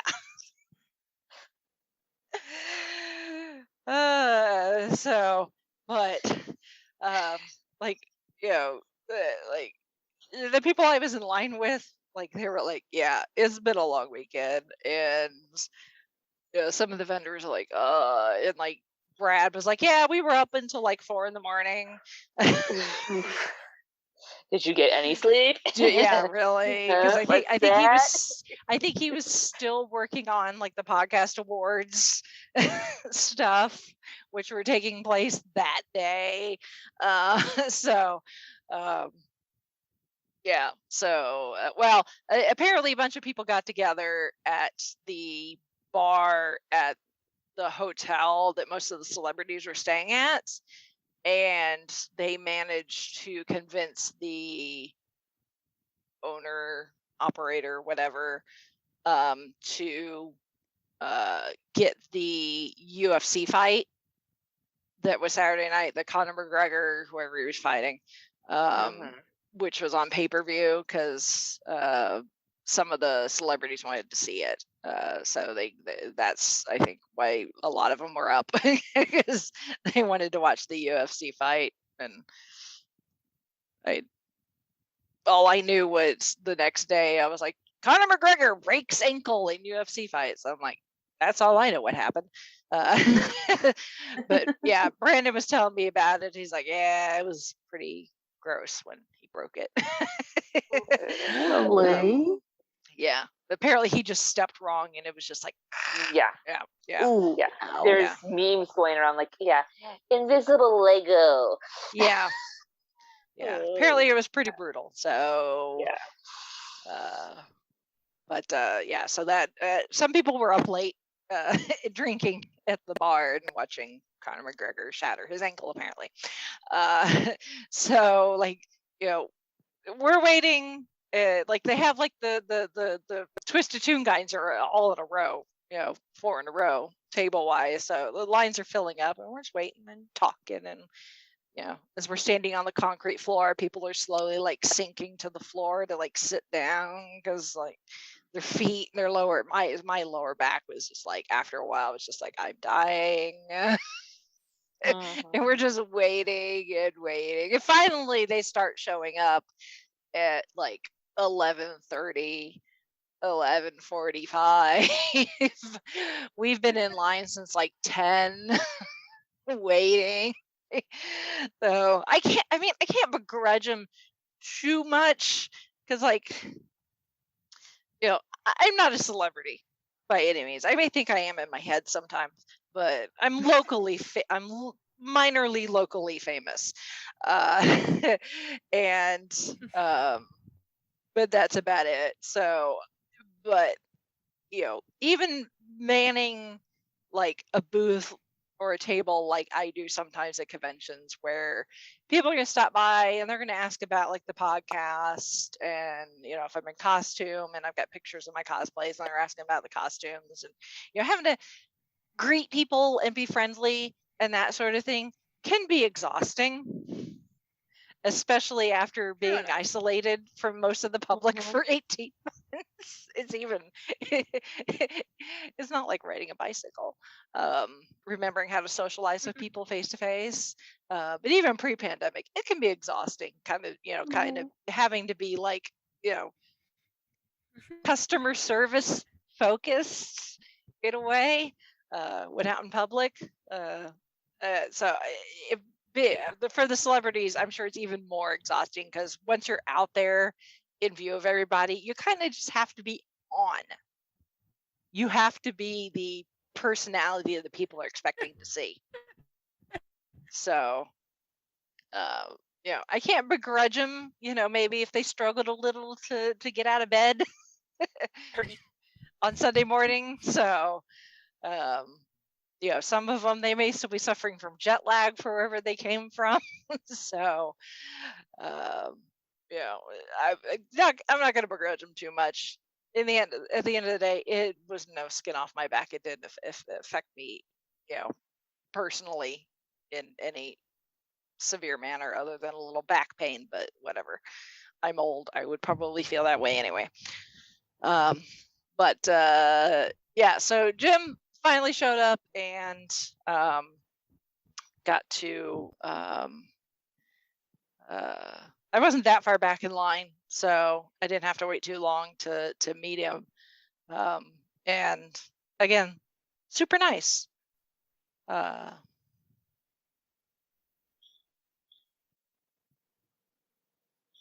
think we lost Chrissy. Yeah. Oh no. Well, maybe she'll come back, hopefully. The gremlins are out to get us. It's Stripey followed me home. Did you happen to feed a mogwai after midnight there, Rachel? Well, I mean, he's already turned, so he's already a gremlin. He's not a mogwai anymore, so. Gotcha. Chrissy might be back. Maybe. Maybe. I'm back. Okay, yay! Sorry, I think my internet just blipped for a second. Oh, okay. No problem. So yeah, like I said, I wasn't that far back in the line, so I didn't have to wait very long for Jim. And again, just like Maurice, super nice guy. You know, I was like, hey, we have a mutual acquaintance. He's like, oh yeah. I was like, yeah, Lou Mangello, WW radio show. He's like, oh yeah. Like, yeah, you were on his show right before Goodbye Christopher Robin came out. He's like, oh yeah, that was back then. I think he meant pre-pandemic. Although that was actually several years ago, because Goodbye Christopher Robin came out in what, 2018? Because I saw it on my last cruise. So, but yes, I mean, back in the good old days before the pandemic and everything else. Yeah. That was such a sweet interview. I love that one. Yeah. Yeah. So, yeah. Of course, I had to name drop Lou when when talking to someone. Talking to Jim. But yeah, so I got an autograph from him. And got a picture with him with the Duff Door. Yeah. Couple of bears and a podcaster. And then assuming that you did not skip over the very start of this episode as you're listening to us, then you probably heard our new bumper. Yes. A certain meddlesome criminal, wannabe criminal. He's not a very good criminal. Which I think is why I like Hondo so much. he wants to be Han Solo, but he just does not have the cool factor. Not really, no. But he tries so hard. He does. He's a scoundrel with heart. Yeah. Although that heart can be forgotten if the paved day is big enough. Yeah. But yeah, he was like, well, you know, what am I doing this recording for? I said, well, I podcast you like Lou. It's called the Fiveish Fangirls podcast. And he's like, what would you like, Darkwing Duck or Tigger? And I'm like, Hondo, if you could. He's like, oh, Hondo. It was really cool to see him go from him asking me which voice he would want to be telling him, and then just like watching, like nothing really changes like physically, but it's really wild to see him like talking like himself, and all of a sudden Hondo's voice is coming out of his mouth. It's so wild to be like up close and do that, and to see that. So it was really wild. But yeah, I was like, well, because when I was thinking about it, I was like, well, Winnie the Pooh would be the obvious. Yes. And so would Tigger. Yes. But it was like, it's like, do I really want to go the obvious route? I was like, Hondo would be fun. And then for a second there, I was kind of wavering between Hondo and Ray from Princess and the Frog. Yes. But I ultimately decided to ask. I ultimately decided to ask for Hondo, and he came up with that like right there and then. What he ended up saying. So that was so awesome. Yeah, it's so cool. I love it. Yeah, when you shared it in the chat, I was just like falling off the top out of my own chair. I can't remember how many times I just hit the replay button. Yeah. Again.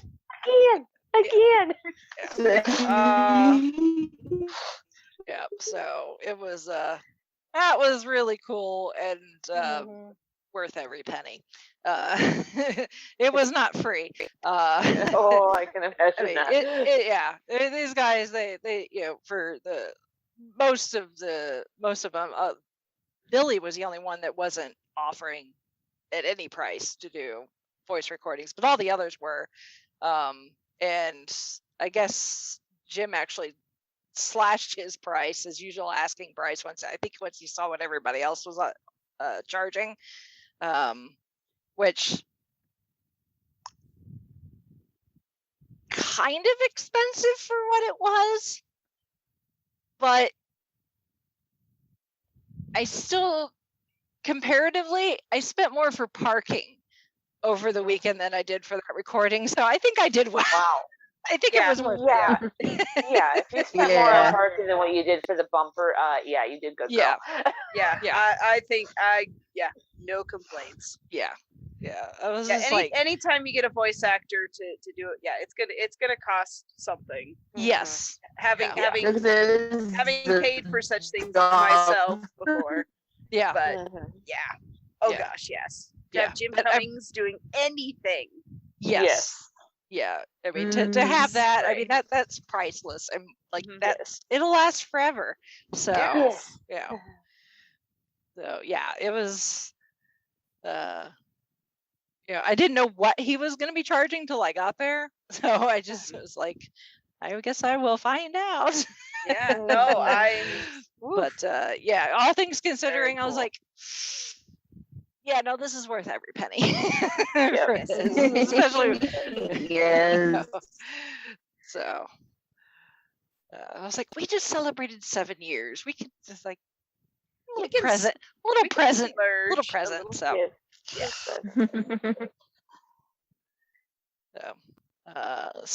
I got that, and then I sat down with KJ, friend of the show, KJ, who we had on. Hi, KJ. Seems like ages ago now with the pandemic and everything. Everything feels like ages ago. Yeah.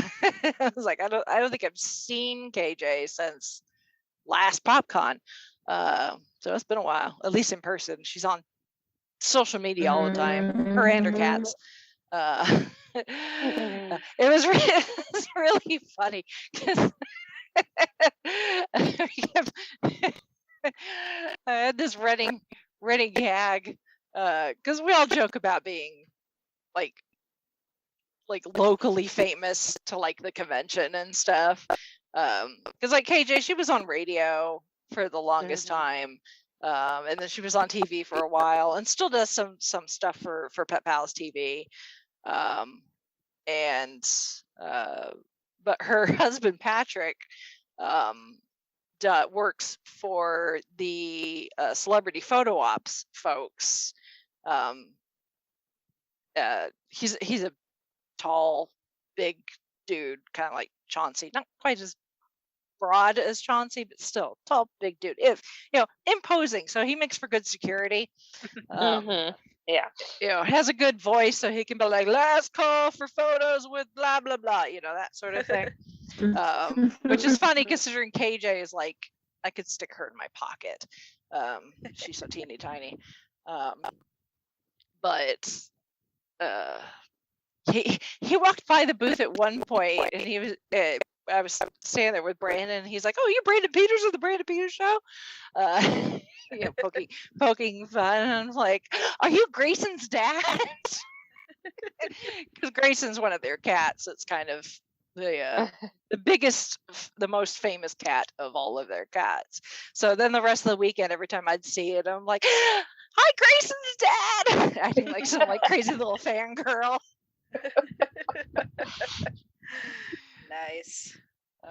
But yeah, so I sat down with KJ and had a nice chat. Got caught up with her and what she's been doing she's been very busy over the pandemic, and that recording I think will go up probably later this week as a little extra squee, because it's long enough. I think I'd justify, because it's like 20 minutes, 25 minutes, so it'll go up as a little bonus episode. But it was fun to get caught up with her and find out what she's been. I know what she's up to. I'm friends with her, but to talk a bit more about what she's been up to. She's keeping very busy with all sorts of endeavors, kicking butt, taking names, especially as a woman in media, in podcasting, in all of those things. The new television show that she's trying to get off the ground, it's all hosted by women, produced by women, It's a full female production, so which is very, very cool. And of course, she's still got the kind of nerdy network, and all of her girls they're part of that podcast and stuff. So she's helping keeping the us female fangirls blazing that trail. So that was fun to talk to her. They had a booth, a couple of booths down from us. They were celebrating Christmas in July with a Christmas tree covered in Captain America related ornaments, and then they had a stand up of Chris Evans as Captain America from Endgame, and put a Santa hat on the cardboard cutout so that people could Chris in July. So and how fitting, because I think his birthday is also in the beginning part of July, if memory serves. I think something like that. Might be. I don't know. Although, according to texts from superheroes, Captain America's birthday is July 5th. Yeah. If you follow that page. Which you should be anyway, because holy crap, it's hilarious. Yes. Yeah, those I love those. Not a sponsor, but yes, I just love their stuff. Yes.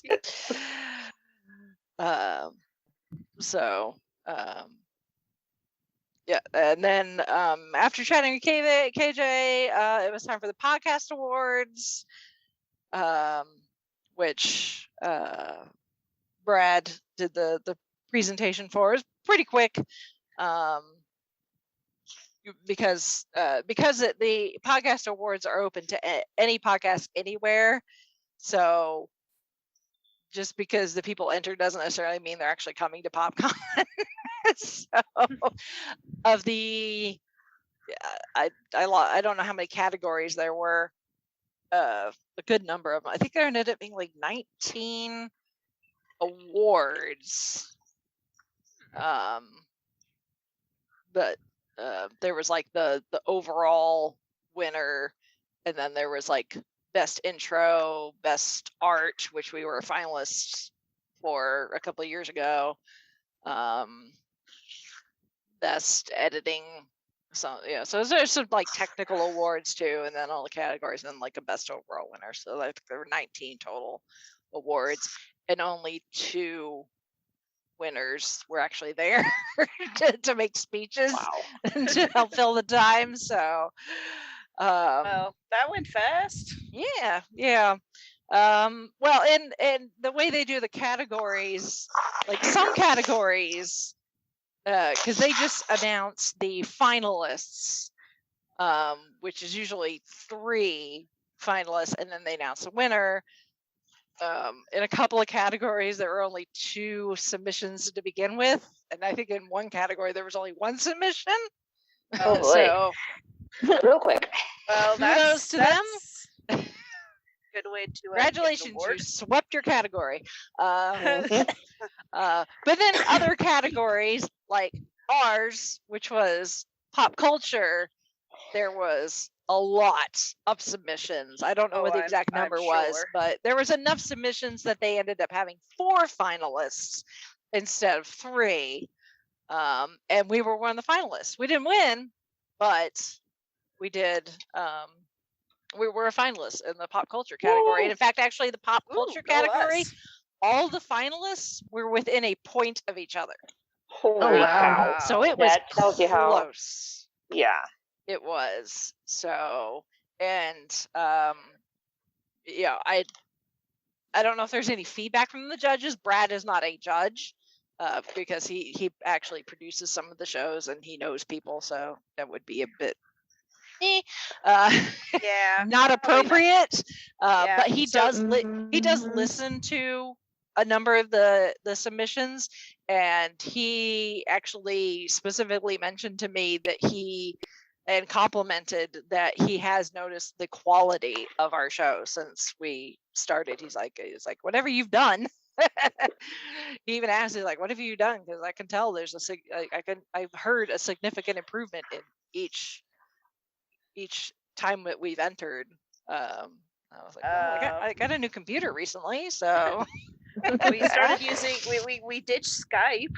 Yes, yeah, that's true too. Yeah. So, I mean, other than that, not sure. Yeah.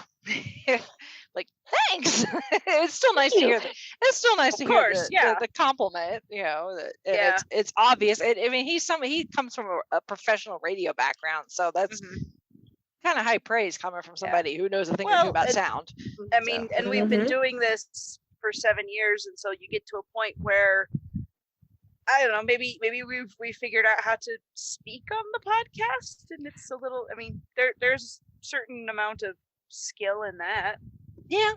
You know, you take public speaking classes. I'm sure there's similar things for radio speaking things. Now I'm just spitballing. I really have no idea. Yeah. I don't know either. I guess we'll just keep doing what we're doing because it seems to be working. Yeah. Practice. That's all I can really say. But thanks. How do you get to Carnegie Hall? Practice. Yes. Exactly. So do we know?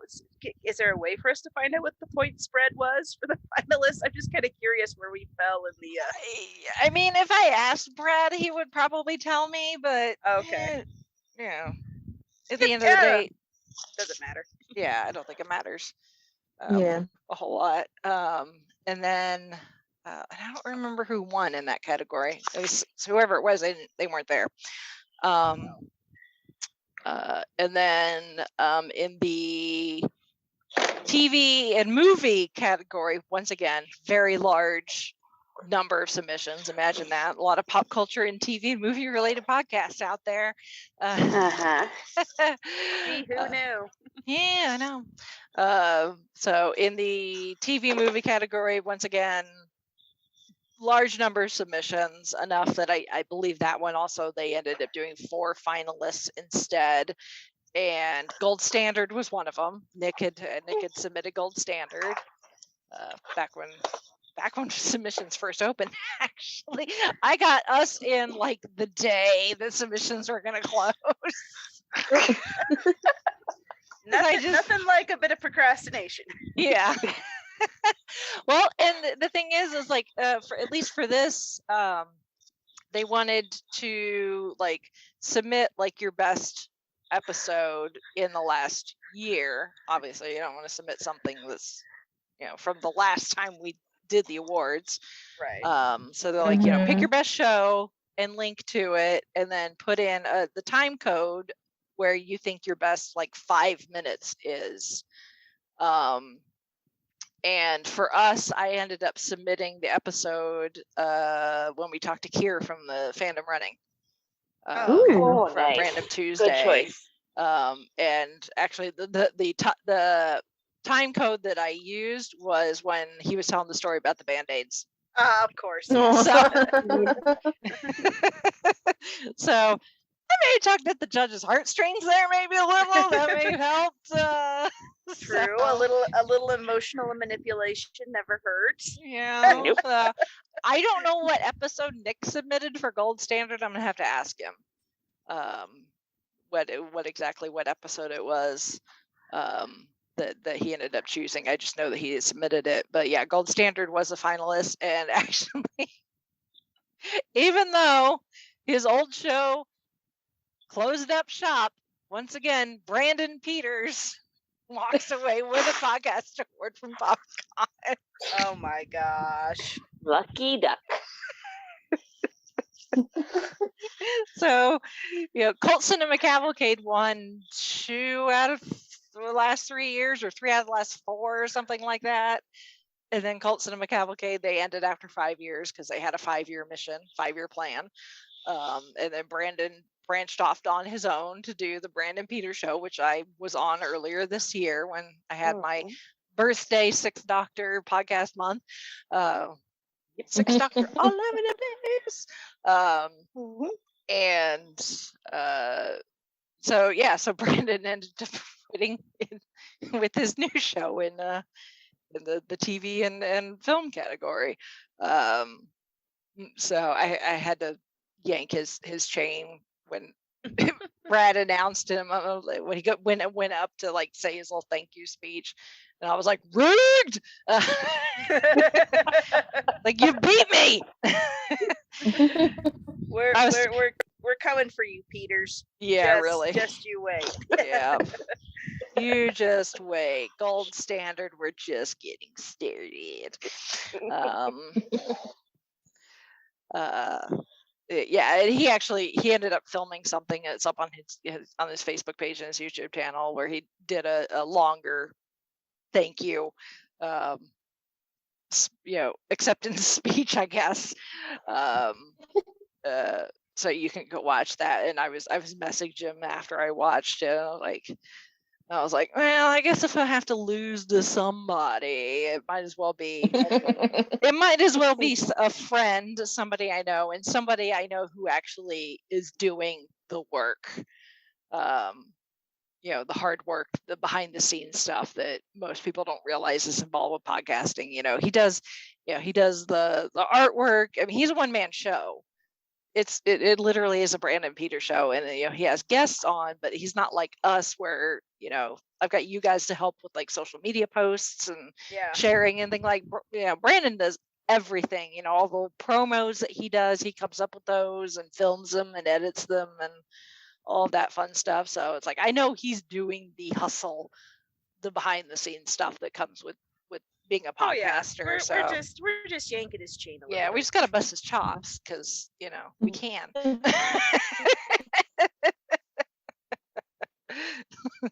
So after the podcast awards, that was pretty much it. It was a bit, there was like, that was at 4 and everything was over at 5. So time to go back and tear down the booth. And I tried to make sure that all of my booth children took some snacks for the road. The less that you have to carry home. Yeah, exactly. I'm just like a vendor. Please, the less I have to take home, the better. And that was it. Packed up, went back to the car, and went home and died. And I still feel dead. But you revived long enough to get on and talk about it. Yes. My alarm went off this morning, and my first thought was, screw this. I'm going back to bed. I got on the horn. I got on the work chat, and I didn't really have anything to do really like first thing this morning for work anyway. So I just got on the work chat and I'm like, I am running really slow. I used up all of my spoons over the weekend, which those of you that know about spoon theory, you'll get that reference. I was like, I've used up all of my spoons. I may have, if I kept going, maybe if I'd like done karaoke, I probably would have ended up using the entire silverware drawer, but I definitely used up all of my spoons over the weekend in the best way. Reconnecting with people that I've not seen in ages, and being back in the vibe, the convention vibe, and feeding off the energy and the celebrities and all the fun stuff that comes with it. But yeah, I had used up all of my spoons and was just like, I'm going back to sleep. I will be on after lunch. And thankfully my boss is kind enough and she's like, it is fine. But yeah, even now I'm just like, like the physical part is okay. I'm still a little sore, the feet are still a little tired and that sort of thing, but just it was as fun as it was, and I was able to feed off the energy of like I said, the seeing people and talking to people and that sort of thing. Just the emotional expenditure, especially after not having that outlet for so long. Right. Is I don't want to say I overdid it, because I didn't, but it's almost like any other like muscle or something. Like you need to use it, otherwise it kind of like just atrophies. Mm-hmm. And I think like my socialization, that little reserve I have to become an extrovert when I get into situations like that has atrophied a little bit. Yeah. And I just need to now that we're back to doing things, Mm-hmm. I don't have anything really until Gen Con, which is until September, but like the podcast indie group is starting to meet again, and I think KJ eventually is going to start doing her kind of nerdy night out at the movies and things like that. So hopefully so by this time next year, it'll be like, yep, I'm good, I'm ready. Socialization, bring it on. And next year is already on the calendar, first weekend of June, so that's June 3rd through 5th of 2022. And I've already mentioned to Rob Southgate to maybe think about doing like a Southgate Media Group booth. So it's not necessarily podcast specific, so that we can just promote just Southgate Media Group shows in general. And if specific podcasters, like obviously I could be there to promote the Fiveish Fangirls and Gold Standard, and any others that are local enough that are part of the network that want to come and do that. It's like Rob, he's in Chicago, so it would be easy. He's come down before. He's this far out. He's like, well, we'll think about it. He's like, I got it. I told him what the dates were, and he's like, noted. Perfect. And I tweeted it, but I specifically was like, I told I was telling Nick and Zan about what happened with the podcast awards, like I was telling you guys, and I was like, PopCon next year, first weekend of June, and Nick is already like, if I can travel, I will be there. So at this point, Nick is already like, I'm ready. So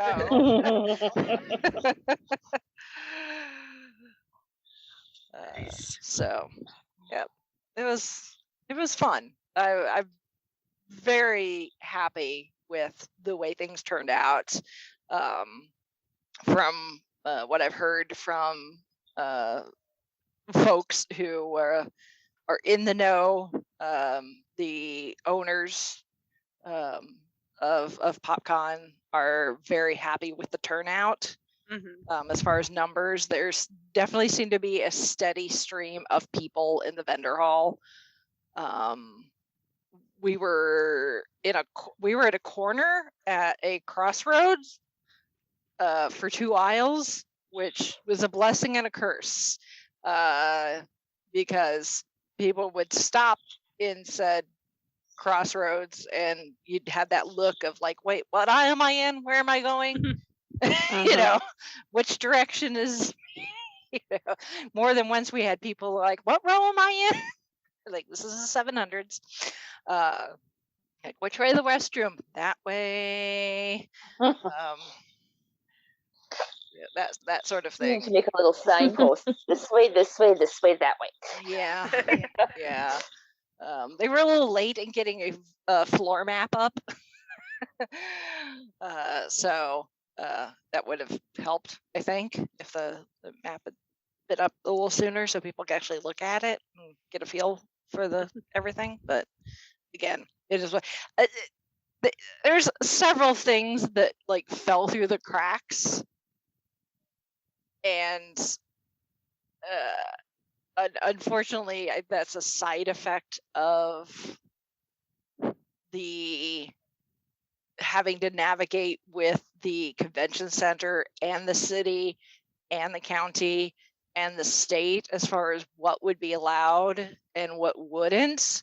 So literally up until like 3 days before the convention was supposed to start, they were getting like word from like the government and like the local CDC and stuff, like these are the protocols that you're going to need to follow if you're going to have your event. And how that may affect the things that they wanted to do and layouts and that sort of thing, like how far apart are the booths gonna have to be, that sort of thing. So unfortunately, because of that, there are some things that fell through the cracks, but going forward, hopefully, knock on wood, things will continue to improve, and then it won't be as big an issue next year. Here's hoping. And like I said, Brad has already mentioned that he would like some help, and I volunteered, and I think Brandon's going to volunteer too. And we were already like throwing around ideas of things that could, make things run smoother next year. And even KJ, when we were talking, we were like, she's like, we should get together after and have a little powwow and be like, okay, here's like the things that we can bring to the table to help you guys help this run smoother and just make the convention be the best that it can be, like the Army. Yes. Because I think that was the phrase for the Army, at least at one point, I think. Maybe the Marines. I don't know. One of those branches of the military. That was a catchphrase. I love PopCon. At the end of the day, it's my favorite convention. If I didn't go to any others and just this one, I would be a happy camper, because for me, it's like the right size. It's not Gen Con size, but it's not in conjunction size either. I mean, I love in conjunction too. I would still go to in conjunction, but it's a slightly different vibe. Too, because their focus really is kind of like literature and art and that sort of thing. And then PopCon is like pop culture, so YouTubers and cosplay and podcasting and some celebrities, anime and that, all those things, all the things. And then Gen Con is just, it's a dragon, is what Gen Con is. So for me, like PopCon is just like the right size convention, as far as like, and they just have a good variety. Going into it, I was like, well, there's not really celebrities that I'm like really excited to meet. I was like, well, I'm excited about Jim Cummings. Like he's done so many Disney voices. I'm like, he's kind of like my childhood. And then Pinky and the Brain, they're like my favorite part of Animaniacs. No offense to Yakko, Wacko, and Dot, but I have a soft spot for Pinky and the Brain. Same here. And I did my one other purchase. Was I did stop to talk to Greg Doling, who I interviewed several PopCons ago, back when he was just doing the Signing Away Hunger fundraising for the local food bank. And since then he has he's getting up there as far as living the dream, the nerdy dream.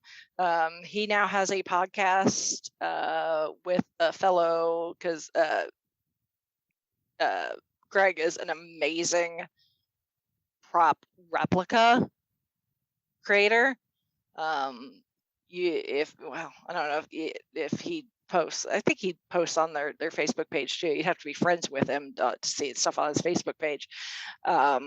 But he's got a full size Han Solo and Carbonites, and like he's got like a replica of Pee-wee's bike from Pee-wee's Big Adventure. And yeah, he's an amazing prop person. So he and a fellow prop guy, Mike, have a podcast, props to history, I think is what it's called. I'll have to find a link to it and put it in the show notes. But they are working actually on possibly getting a TV show. Wow. Nice. Where they, I guess, go around finding movie props and talking about them. And I don't know exactly what the premise is because it's still in the development stage. But I've seen something similar. That's something someone did a while back. I forgot what it was called though. Yeah. It's pretty cool, especially if the TV show does end up taking off. It'd be pretty awesome for him.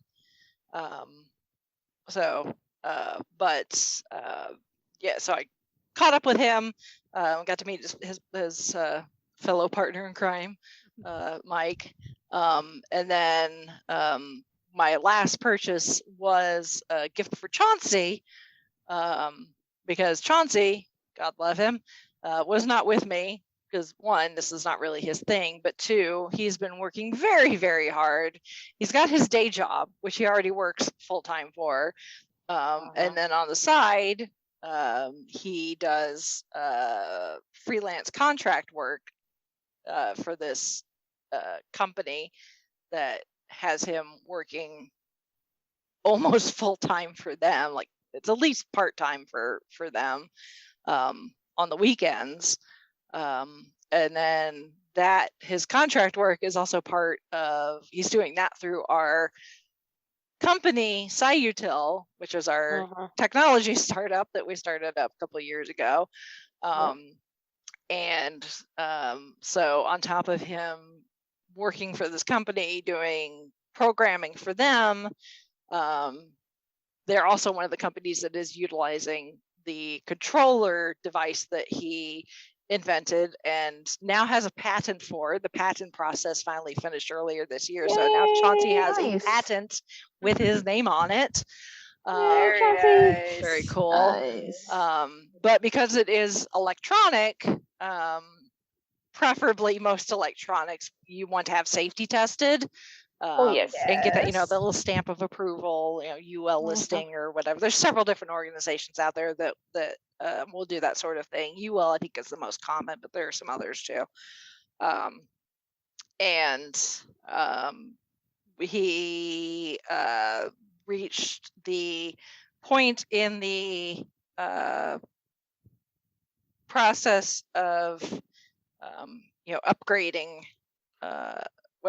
Working out all the kinks and the bugs and the software and everything, and coming up with a design that works, does the functions that he's always wanted to have.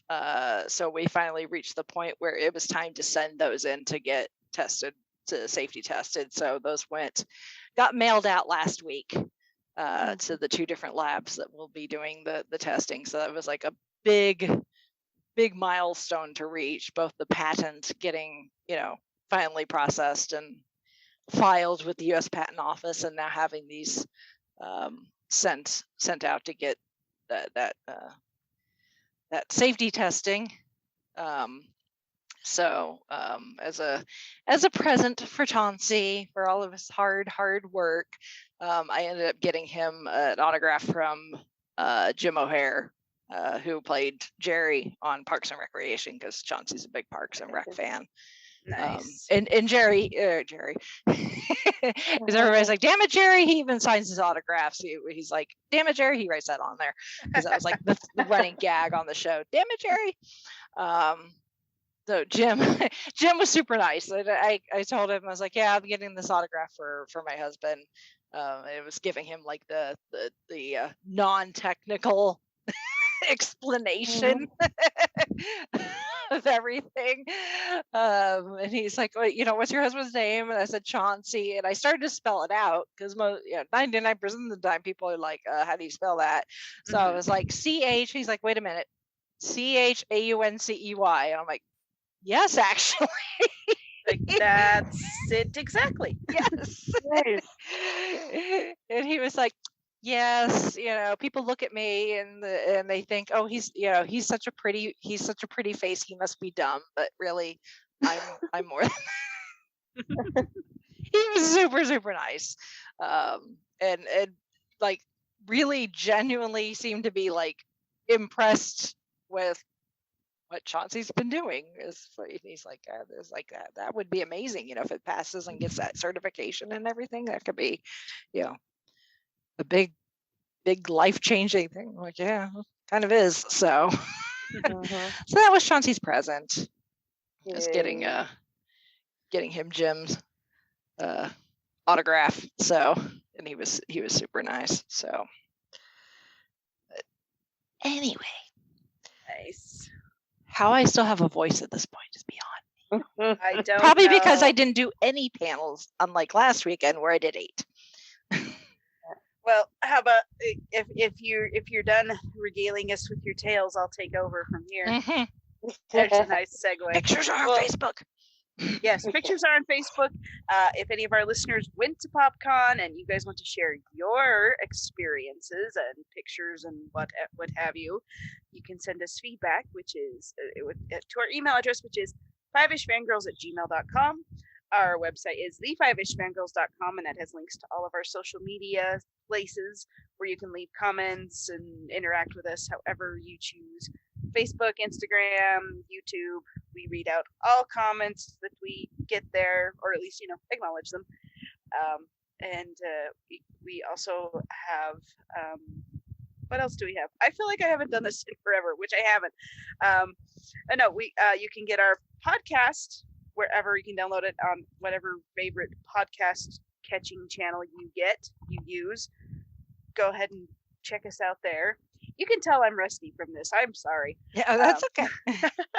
It's all on the website. Everything is literally everything is on the website. Just go to the Fiveish Go to the website and call it a day. Yeah.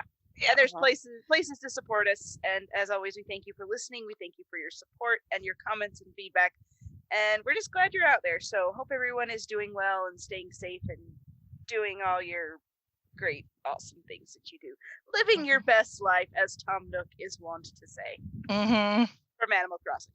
If anyone didn't get that reference. I love Tom Nook. Does it show some days? He's adorable. I need a plushie of him. Anyway, go live your best life. That's all. Yes. Yes. So with that, we shall sign off for this week. And I think we lost Brittany again. All right. Well, this is Chrissy saying goodnight from Salt Lake City. This is Holly from Wisconsin saying good evening. And this is Rachel from Indianapolis, Indiana. Have a good one.